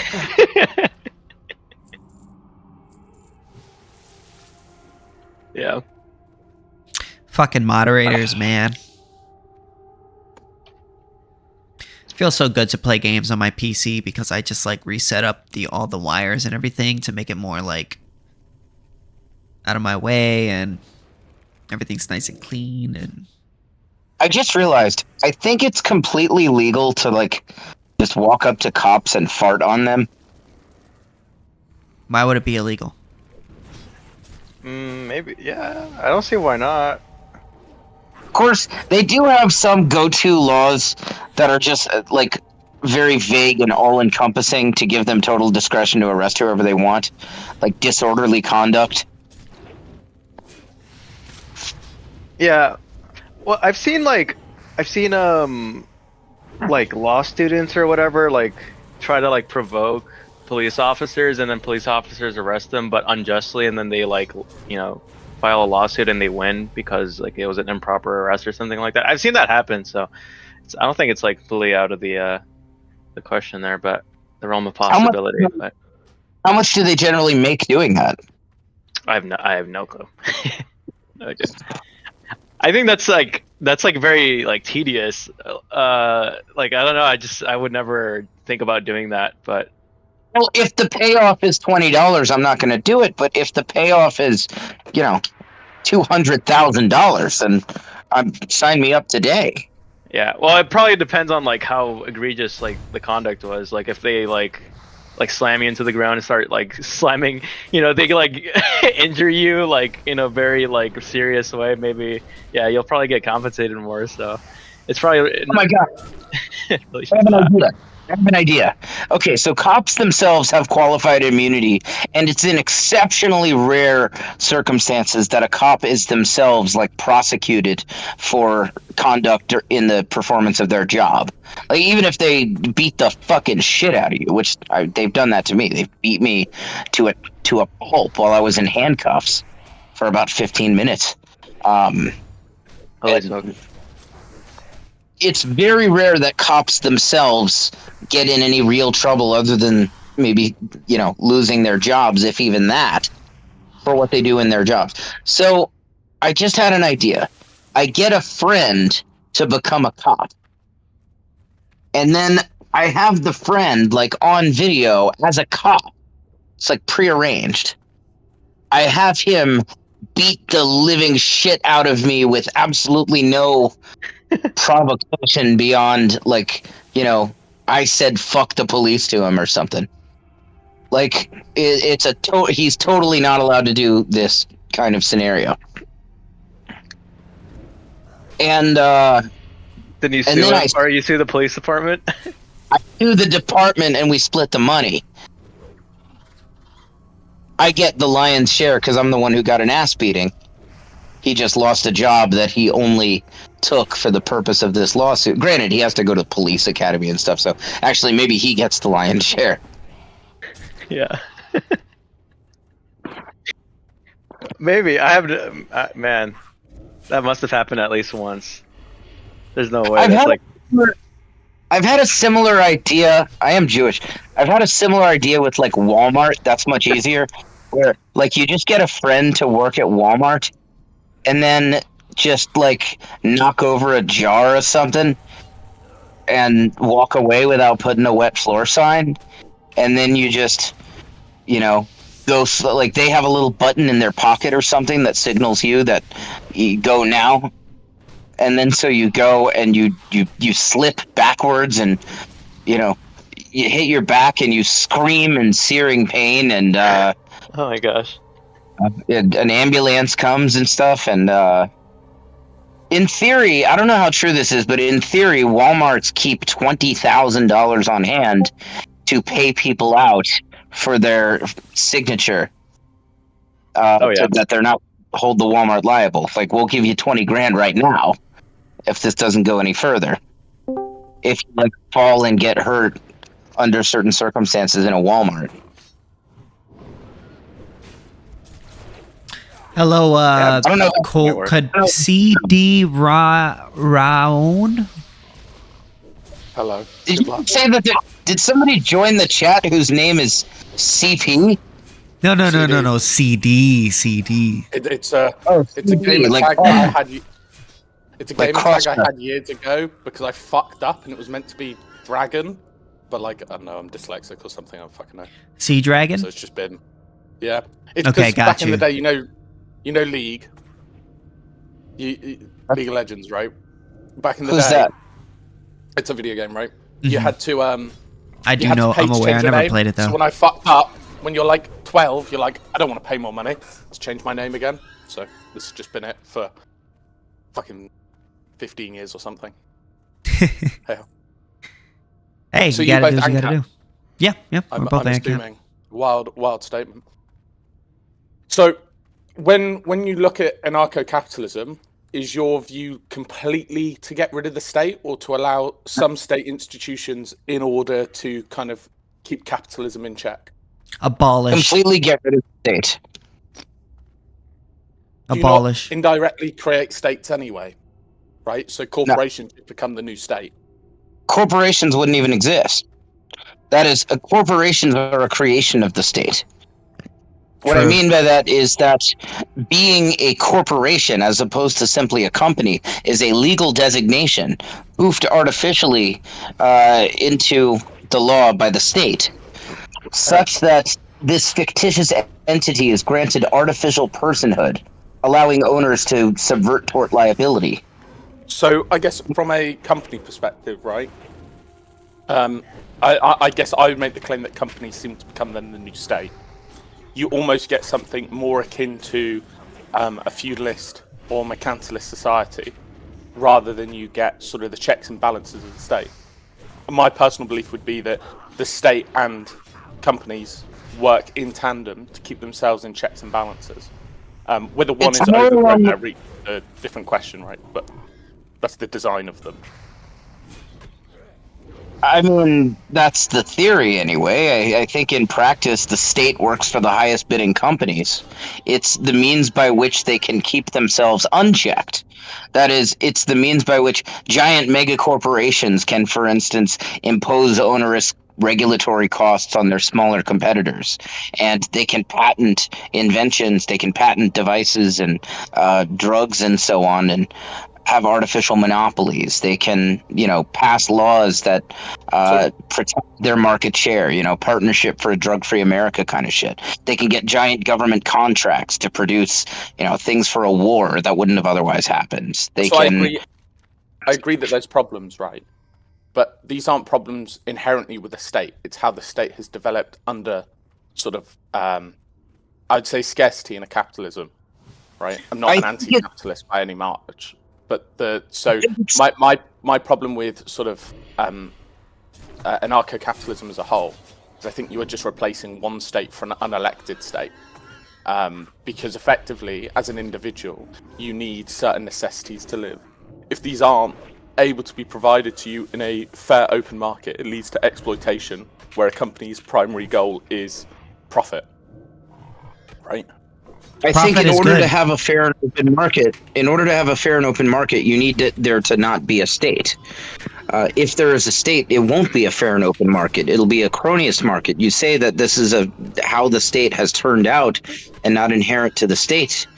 But I think that's kind of along the lines of when, apologists for the Soviet Union say that, well, it wasn't true communism. They just never really did it right. Even though it always turns out that way. I think governments always and just about inherently work for the highest bidder. That is to say, I think that human nature is largely revolves around self-interest. The rational, self-interested thing to do for somebody in a position of political power is to sell the use of that political power. So and by and large, what? I guess on to that, right? If we're going to logical extremes, how do you then have borders? I guess would be a question. The second one would be who then protects the companies, right? Are these all private militaries? And then what stops a private military from taking over a competitor company? All right, so that's 3 questions. I'll try to go ahead and... The first one's easy. There's no borders. No countries, no borders. Global free markets, ideally. The next one was... I remember the last one. What was the middle one? the middle one was who. They were kind of one and the same. Yeah. Who protects the companies? That is where I assume what you mean is like how is rights enforcement handled? How is security provided for? And the short answer to that is insurance companies. That is companies which indemnify and physically protect assets and people. What forces these insurance companies to pay out? It's a combination of things. Number one, if they don't pay out, they're in a breach of contract. They can be sued for that. Number two is just the fact that if they're not paying out, that's going to hurt their reputation as a business. People will avoid pointlessly paying for the services of an insurance company that isn't actually going to deliver on what they sell. In an ANCAP context, it would also be a lot more competitive, the insurance industry, so reputational strikes would be much more pronounced. To be an insurance company, wouldn't you need a large amount of capital to upstart, right, for the protection of others? You need a large amount of capital, but that doesn't mean you need like a prohibitive amount of capital. In other words, you can't have an insurance company that, starts off with $50 investment. No, you're going to need more than that. But you also don't need $1 trillion. I think you need an amount that is attainable for a fair number of people. So, but I guess anyone could start an insurance company, right? Under an ANCAP system. Like, I could start one. Yeah. It just might not be successful, right? Yep. I could do it with $50. And then I could scam people, right, until I have enough money. Well, then you would have to pay if you're committing fraud. You would have to pay those people restitution, and that would add to your. You would. Yeah. If by scam people you mean like not pay out claims, because it sounds like in this case you can't pay out claims. In that case, you're committing fraud. Fraud is illegal in an ANCAP system. Yeah, but who enforces that legality? That would be the insurer of the victim. Okay. Well, what are they going to do? Do you need me to? I can just walk you through how the ANCAP legal system works. I think would be simpler. Sure. All right. Let's say I commit some crime against you. I see you walking down the street. I walk up and I pull your pants down and I yank your penis and cut it off with the scissors. Yeah. Woof. As you do sometimes, Hey. And I have been known to take part in such activities. So I walk up to you and I take your willy, and I'm like, haha, I took your wiener. And then, you find this disagreeable, you don't like this. So you go to your insurance company, Geico or something, and you say, hey, this guy, he took my wiener, he had a ski mask on, but, well, here's the video, and there's a video of the car he drove away in and stuff, right? So Geico conducts an investigation. Geico conducts an investigation and they determine that I'm the criminal. And now I have my own insurance company. I have Allstate. Yeah. And Geico can't just come take you're cutting out a bit. Take my assets. Geico wants to to recoup their own cost for the claim they had to pay out, and also, as a punitive measure, and to be able to provide additional compensation to you, the customer. But let's say, right, I'm not insured. Claim subrogation. It's entirely separate. I do have an answer for that. I'll talk about claim subrogation in a sec. But let me just walk you through the normal legal system. You're cutting out in and out, bro. But let me just give you the basic model. You keep cutting in and out. The state is shutting him down from his speech. Yes, the state is shutting you down, man. The FBI is. Hold on. I'll go back inside for a second in pursuit of a slightly better connection. Perfect. Okay. So anyway, I assume you can hear me now. Yep. Yeah. So let's say, just for simplicity, just so I can get through the basic working of the legal system, that we both have insurers. Right. So you have Geico. They want to come take my stuff away. But they can't just come do that from just unilaterally imposing a cost on me like that. So my insurer is, say, Allstate. So Geico has to call up Allstate, say something along the lines of, hey, we have evidence that your client such and such, cut off the wiener of our client such and such, and we have pre-agreed to the Amazing Arbitration Court. Right, Amazing Arbitration Court is the company that we've agreed to adjudicate our disputes with. So are you guys free next Tuesday for the hearing or something like that? Right, so you have a private court, a private arbitrator that sells the service of dispute resolution.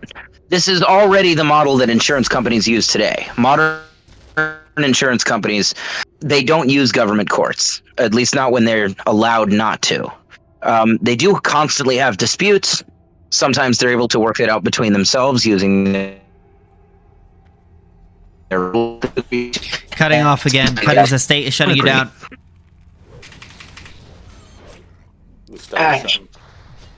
Okay, Sithis, you know the model. Why don't you just finish it? Which one? The legal system. I mean, to me, it just sounds. I said Sithis. You know the model. Yeah, but what were you talking about?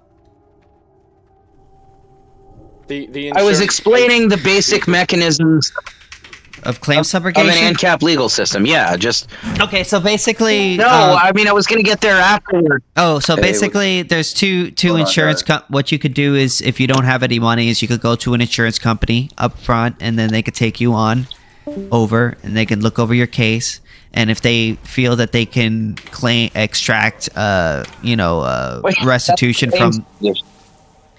Well, I mean, that could work with an insurance company. They'll take on your case, and they'll put you on their plan, but you don't have to really pay anything up front because they could extract the restitution, the full restitution from that person, and then just give you not the full restitution, but a portion of the restitution, at least enough to make a profit.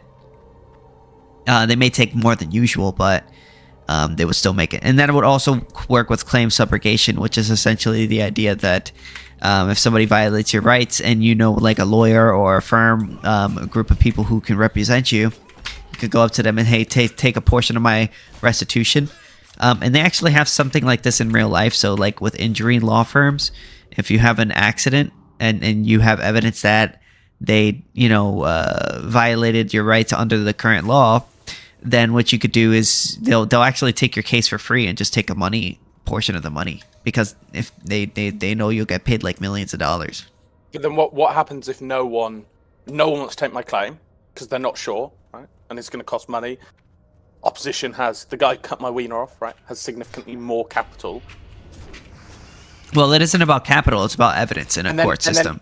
And then equally, if I turn around and say no, I don't agree to go forward with this. I just don't want to pay. Well, you're not going to have to pay anything because your claim would have evidence behind it, and if you have evidence, then no. I'm the one who cut off someone's wiener, right? All the evidence is against me. I just go, no, I don't want to pay. I'm not insured by. Oh, well, then you would be forced to pay. How? Well, they could either make you pay by basically taking your money, taking your stuff, right? Or how do they do that? Well, by force, using their private insurance, their private security agencies. So but this is the problem, right? You've now turned insurance companies into the state. It's not a state, and the reason why they're not the state. You're essentially saying that any enforcement mechanism is inherently a state. It's not. A state is a monopoly enforcer. It's where you have one organization that rules over society, that can unilaterally declare laws, act as adjudicator to its own disputes, that it can tax people and so on. It has a monopoly on law, a monopoly on force. It can do everything unilaterally. Whereas in the case of the insurance firms in the sector that we're describing, none of them has a monopoly. They can't tax you. They can't legislate. All they can do is offer to protect you and your property.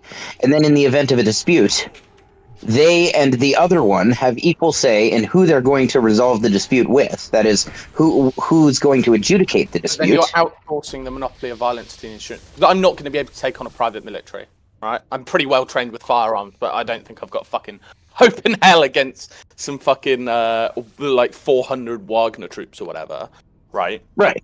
My claim would be that all you're doing is you're handing the power that was once elected into a body that is not elected. Good. So this I don't is the take problem I have with the personally. I think elections are worthless. They are not a mechanism by which to keep anyone accountable. They are not a mechanism by which to ensure that the people's wants are satisfied. They don't even scratch the surface of doing those things. They're totally worthless. But we have different election systems and different election bodies, right? So it depends what you want to achieve through an electoral body. But we can reference things like Singapore. I'm not going to stand here and say like the UK, because that's where I'm from, right, has the single best electoral system, but it generally works pretty well, right? We can vote out leaders. This is why the Conservatives were in for 14 years. They're now out. The two mainstay parties are on the edge. They're probably not going to win the next election. And we'll be able to get someone in who, in theory, represents the people to a higher degree. Now, my contention would be that they are beholden to the people's vote, fundamentally, right? And Whether there's say corruption in the system, I would agree, right? But I think corruption within the system is a byproduct of poor management rather than it would be the intention for anarcho-capitalism, because we're playing off human nature here. And human's nature, as we kind of, I think we all agree, is effectively entirely self-interested. So if I'm a multi-millionaire, why would I not effectively set up my own, a multi-billionaire, right? Like, let's say I'm Elon Musk. I feel you would naturally create a almost monarchist society where I control the legal system, I control all the insurance systems, so brackets courts. You end up having kind of like a kingdom's basis. I mean, anarcho-capitalism seemed to be basically the stay point of feudalism for a long time, right? Monarchs who had exponential amount of money set up courts to represent themselves, committees, etc., but had overwhelming power. The difference is that within anarcho-capitalism, you can't have the monopoly. That is to say, large market economics. Large market monopolies are completely dependent on the state. This is actually like the third time or something this has come up. I know, bro, right? Well, it's fine. It's good, I wrote a 30. It's fine. Why I wrote a 30-page chapter. I devoted 30 pages of my book to writing about this because it is an important question. A lot of people have a lot of misconceptions about monopolies. That is true. The only monopolies that are produced ever on by market means, without the help of government to prop them up and keep out competitors, are small market monopolies and young market monopolies. Small market being it's a small town grocery store. There's not enough people in town to prop up multiple grocery stores, maybe not even one. And then young market monopoly being, I invented teleportation and it's a very high fixed cost. It's going to be some time before somebody else sets up a competitor teleportation business. I did not invent teleportation, by the way. I'm using that as an example. So that would be cool. I think there's an element of truth to that, right? We rarely see monopolies, say, within other service sectors. So I think food is a good example, right? You tend to have multiple competitors such as Aldi, Tesco, etc., right? But what you end up seeing is, I guess, not necessarily a monopoly in the sense of a single corporation, but an all company, right? You tend to see 6 or 7, and then no one can compete against those 6 or 7. And the phenomenon that you're referencing, oligopoly, that's called, oligopolies become more pronounced the more government intervention there is in that industrial sector. I made a graph about this. I don't have pick perms in this server, so I can't send it. That's actually like for the layman, like an oligarch monopoly. A what? I didn't hear. I didn't understand. Oligarch monopoly. Oligopoly. Sure. Oligopoly, sure.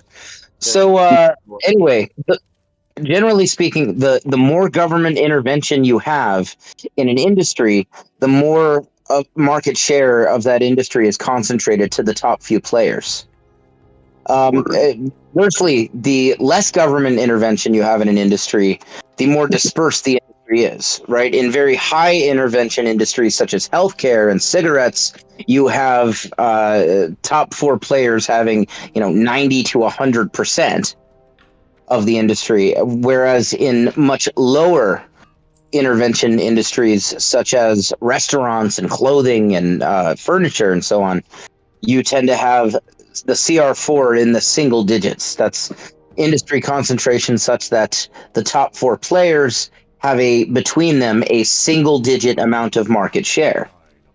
And this trend is kind of ubiquitous across the markets, that the more intervention you have, the more oligopolized it is. So it would seem self-evident to me that if you abolished the state, one of the first and most pronounced dramatic effects in terms of its impact on our everyday lives is you would have decentralization of markets. They would cease to be anywhere near as consolidated as they tend to be today. So it kind of leads me on to my other point, right? If we, I mean, the reason why I disagree with you, particularly with the oligopolies, right, specifically, would be that this seems to be a trend that we saw probably London sort of 1890s, 1870s, right? Where corporations had huge amounts of power. We saw the mines giving out their own currencies that you could only spend at their company shop, right? This was a very big thing back then, which effectively indentured people because their housing was based on the company. Their income was a specific form of payment that could only be spent at the company store, right? And isn't that the state? Repetition. Isn't that what the state does? So, yes, right? But because of the size of the state, you're able to trade that freely and equitably with other companies, and thus you have the ability to move. These miners, because it's so other companies that are in the country, right? When not within that are controlled by that companies within the country. So it would be akin to a state of, let's say, 20 people, where the state enforces you to have their currency. No one else in the world will trade you for that currency. Yeah, but here's the issue, versus right? what we have now, right? If you work at a job, I think that's the logical extension of an if somebody offers you a job, sorry, I was just gonna say, before we get to if somebody offers you a job, right, and that person says, "I'm gonna pay you in this currency," and you choose to take it, they're not. I don't see them violating your rights in any way. What if you don't have a choice? What do you mean? You do have a choice. You do. You have a theoretical choice. But if you are, let's say you're mentally disabled, right? There's not many jobs out there for you. Your option is work for this and just get paid at the company store and never be able to leave, or starve. Well, but that's never your options. Even if hypothetically it was, it's a good thing someone is offering you this. Also, if somebody is saying that you're not allowed to leave, that's slavery, right? And we're against slavery. Yeah, if somebody says if somebody says if I go to a job and I say, I want to leave, and they say no, you're not allowed to leave, that's slavery. We're against that. No, but then if you leave, you lose your house. You lose all the places where you can spend the income that. That's true of any job, though, right? During the time. Isn't that true of any job? Like if I stop working my job. Like if I stop working my job, eventually I won't be able to pay my rent and I'll get kicked out, right? Do you know that the way that ancient Egyptians were considered slaves is if they paid more, 20% or more in taxes? I did know that. Well, taxation is. Before we get too far away from it, I want to point out 1800s London, corporations in 1800s London. They were arising as part of the Industrial Revolution, and accordingly, these are young markets. I did include young markets as one instance where you get monopoly that's not a creation of government. It was virtually the entire market at the time, right? Like, so we can refer to it as a young market. That's perfectly fine. Let's say the AI revolution effectively overtakes all predominant jobs, just like the Industrial Revolution did. You are very strapped for choice if you want to work.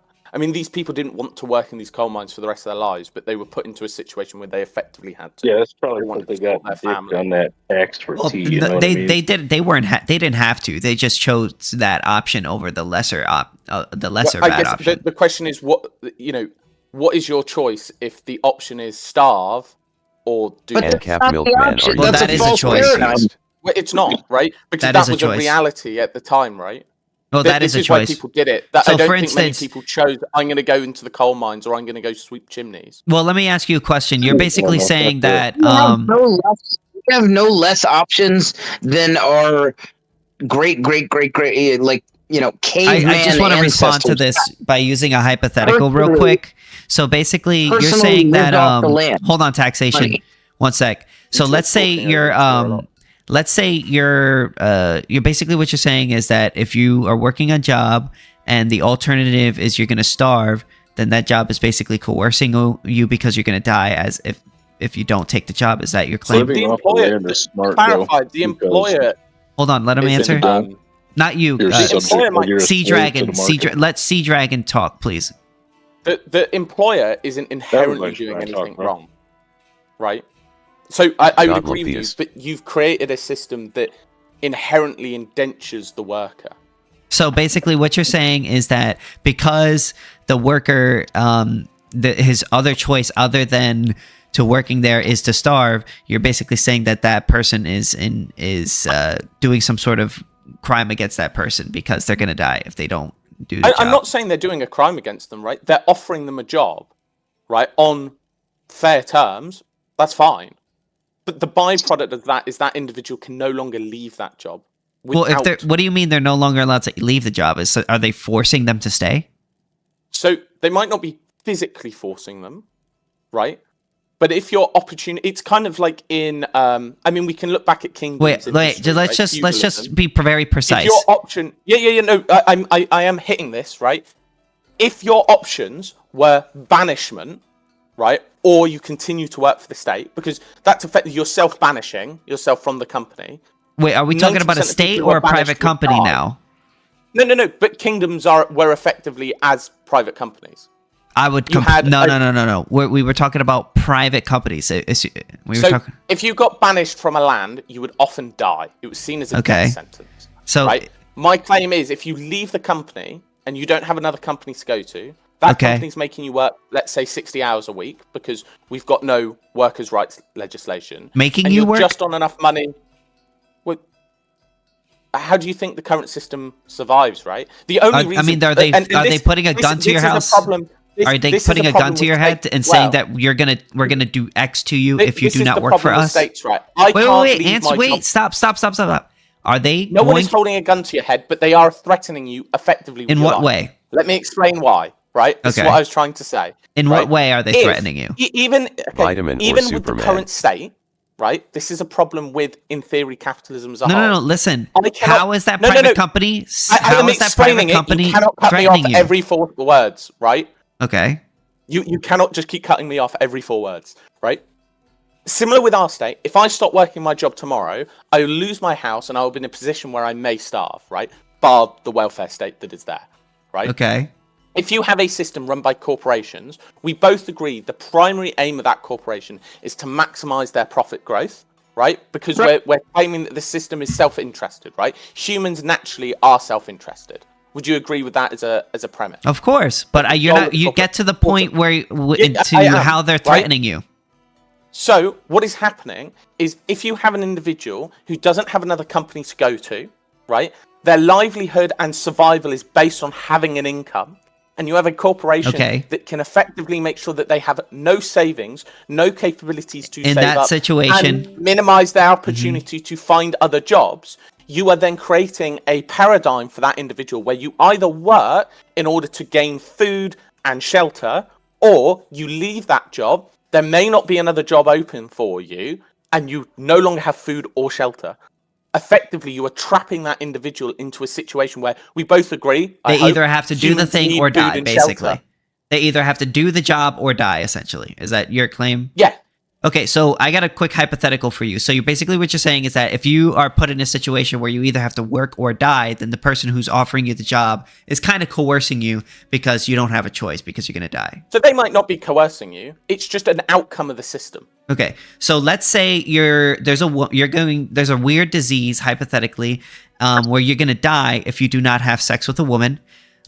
You go up to a woman and that woman you say, hey, can I have sex with you? And if you don't have sex with me, I'm going to die. That woman says, I will have sex with you, but you have to take me on a date. Is that woman coercing that man? So there is a difference here. Okay. How?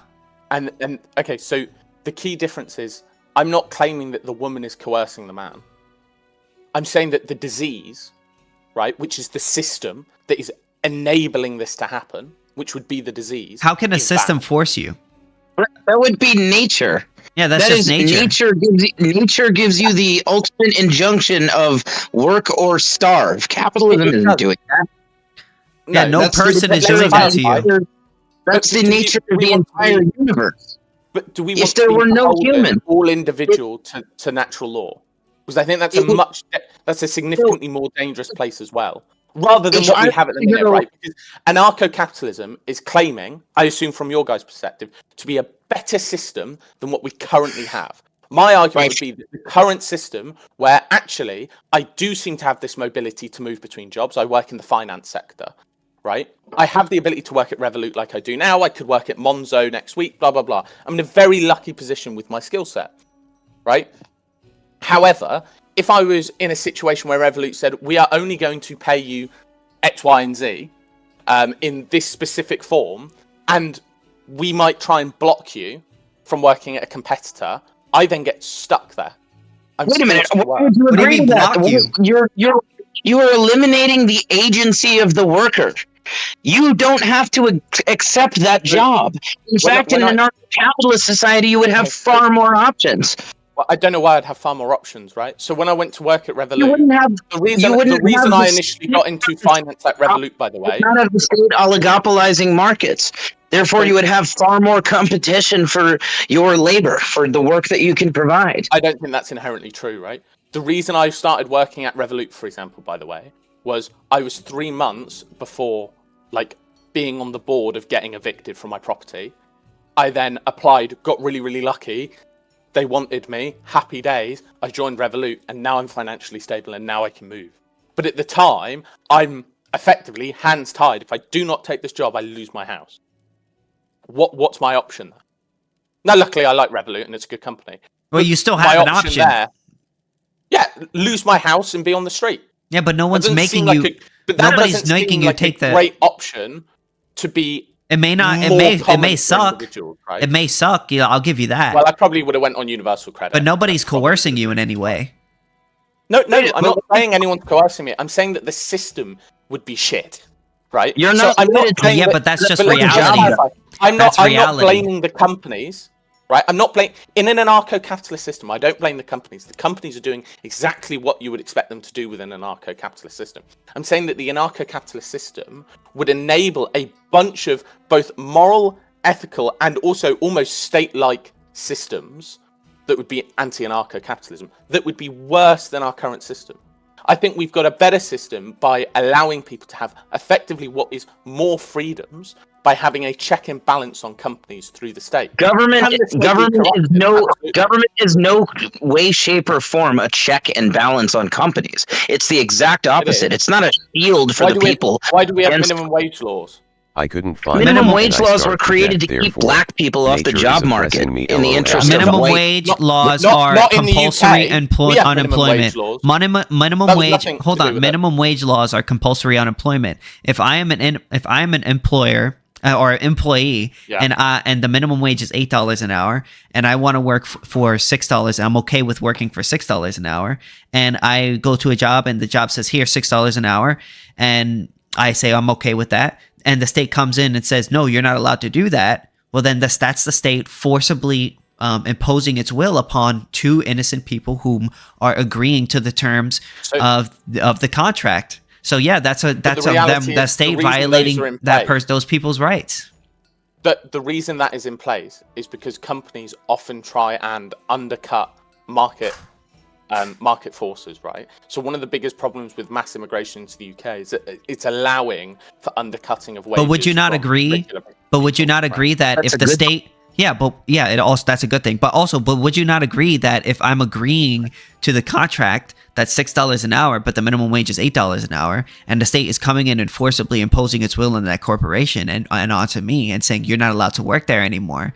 That's the state. Is that not the state enforcing its will upon two innocent people who are engaging in a transaction? So all laws, all regulations, and all rulings, right, and all ideologies will have faults in them. The game is to try and create a system that has as least faults as possible. So in that very specific scenario, yes, I think that the government would be overstepping. Well, However, can I ask you a minimum follow-up wage- after hold that? on. No, What after you're minimum done. wage laws protect- After I'm done. I need to finish my sentence. No, Right? go What ahead. minimum wage laws protect, conversely, is abuse from companies of hiring external forces to force down wages and lower the living standards for the population. So that's the balance. And I would say that in the rare opportunity that someone's saying, I'm willing to work for $6, right, in order to get this job or whatever it may be, because I'm happy with $6 or whatever, right, the swing of it is that companies can take that to abuse people and undercut the labor force. Well, to respond to what you said, more important to protect. well, respond to what you said, then you don't support the minimum wage, because the minimum wage is quite literally the state coming in and saying you are not allowed to work at this business if they are paying you under X amount. But also my follow-up question is, what is your opinion? I just want a quick yes or no to you. Do you think internships should be illegal? We don't really do internships in the same way in the UK. Well, do you think they should be illegal? Just quick yes or no. It's dependent on the skills of what's being reproduced. I think the UK's got a pretty good regulation on it. Well, I'm just asking you, do you think it should be illegal? Yeah, yes yeah. or no? I'm saying all internships in the UK. So for no, example, you don't think it should are be illegal classified just as with apprenticeship. regulations? I don't know what your regulations are on internship. So let me ask you a question. So let's say there's an internship that's going to pay. An internship is when you generally pay somebody $0 an hour, or you don't pay somebody, but you let them work somewhere for experience. That's what an internship is. I think the UK's got a good system. I think that's open to abuse. The UK system is you have an apprenticeship wage, which is significantly lower, but in response, the employer has a obligation to provide you with. But would you be opposed to someone getting paid $0 an hour for an internship? On the whole, I think it's open to abuse. However, if two people genuinely, I just want a quick yes or no. No. But it's not a yes or no, right? It's dependent on it, because I don't know how your are you internship system ethically opposed to somebody working at a place for $0 an hour for experience? Probably not. No. Okay, so but why is it okay for somebody to work at a place for $0 an hour merely for experience, which a lot of minimum wage workers do, for less than minimum wage work dollars an hour in order to gain experience? So why is it okay for that in that situation to get paid $0 an hour, but less than minimum wage? Somehow that's immoral. Okay, it seems completely arbitrary. Both of them have the same stipulation. So I said you have to balance the situation as it goes, because you've got to look at what are the opportunities to abuse and what outweighs each other, right? Neither are an ideal system. Yes, in well, an how do you determine when someone's being abused? If two people are agreeing, I don't see anyone being abused. The reality is we can't tell if it's going to be open for abuse, right? Then why have the regulation? It will be impossible. Right? Which does happen is you have internships, right, which are dragged out for long periods of time with this constant promise of a job at the end. Yeah, but they could leave, right? Or apprenticeships. Yeah, you could absolutely. Well, then it's a voluntary transaction. It's a voluntary transaction. But now, have you just wasted 2 years of your life? No, they didn't waste 2 years. They gained experience. They could have gained experience. What if it was on a false promise? What is the guarantee on a false promise? Did they say I'm going to give you a job and then they did it? A contract. Was there a contract in which they negated the agreement with? Oh, before I forget this, I have to point out that somebody who is very worried about institutional openness and susceptibility to abuse should never in a million years be a proponent of having a monopoly on force in society, having one organization with overarching power over everybody else that can impose its will forcibly, unilaterally create inflation, tax people. Not having a democratic system that can do democracy that does nothing. Democracy doesn't make it okay. No, but democracy. Elected. Democracy Okay, is immoral. That's fine. I mean, sure. Okay, so you agree with me? Yeah, the Nazis were democratic. Okay.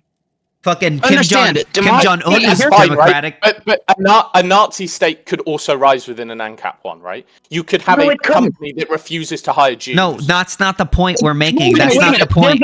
That's not the point we're making. Hold on, that's not the point we're making. The point that we're making isn't. Yeah, the point that we're making because I'm Jewish. If you don't want to hire me because I'm Jewish, that's absolutely your right. You're entitled to discriminate against me for being Jewish. That's fine. That's very different, however, from forcing everybody to pay, to construct death camps, to massacre me and massacre my community of people.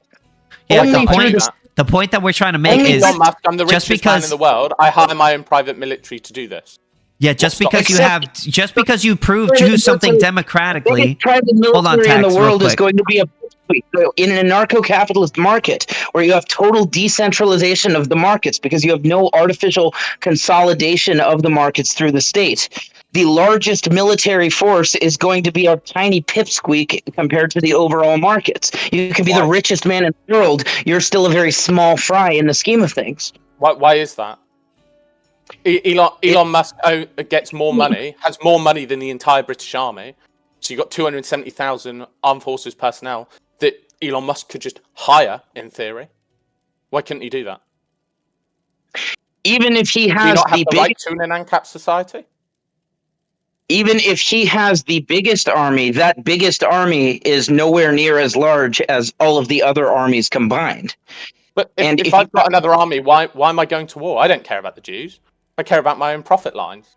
The Jews care on a moral guys, basis. I gotta head off. I'm going to bed. Care about the Jews, and the Jews will hire companies. The Jews will hire companies.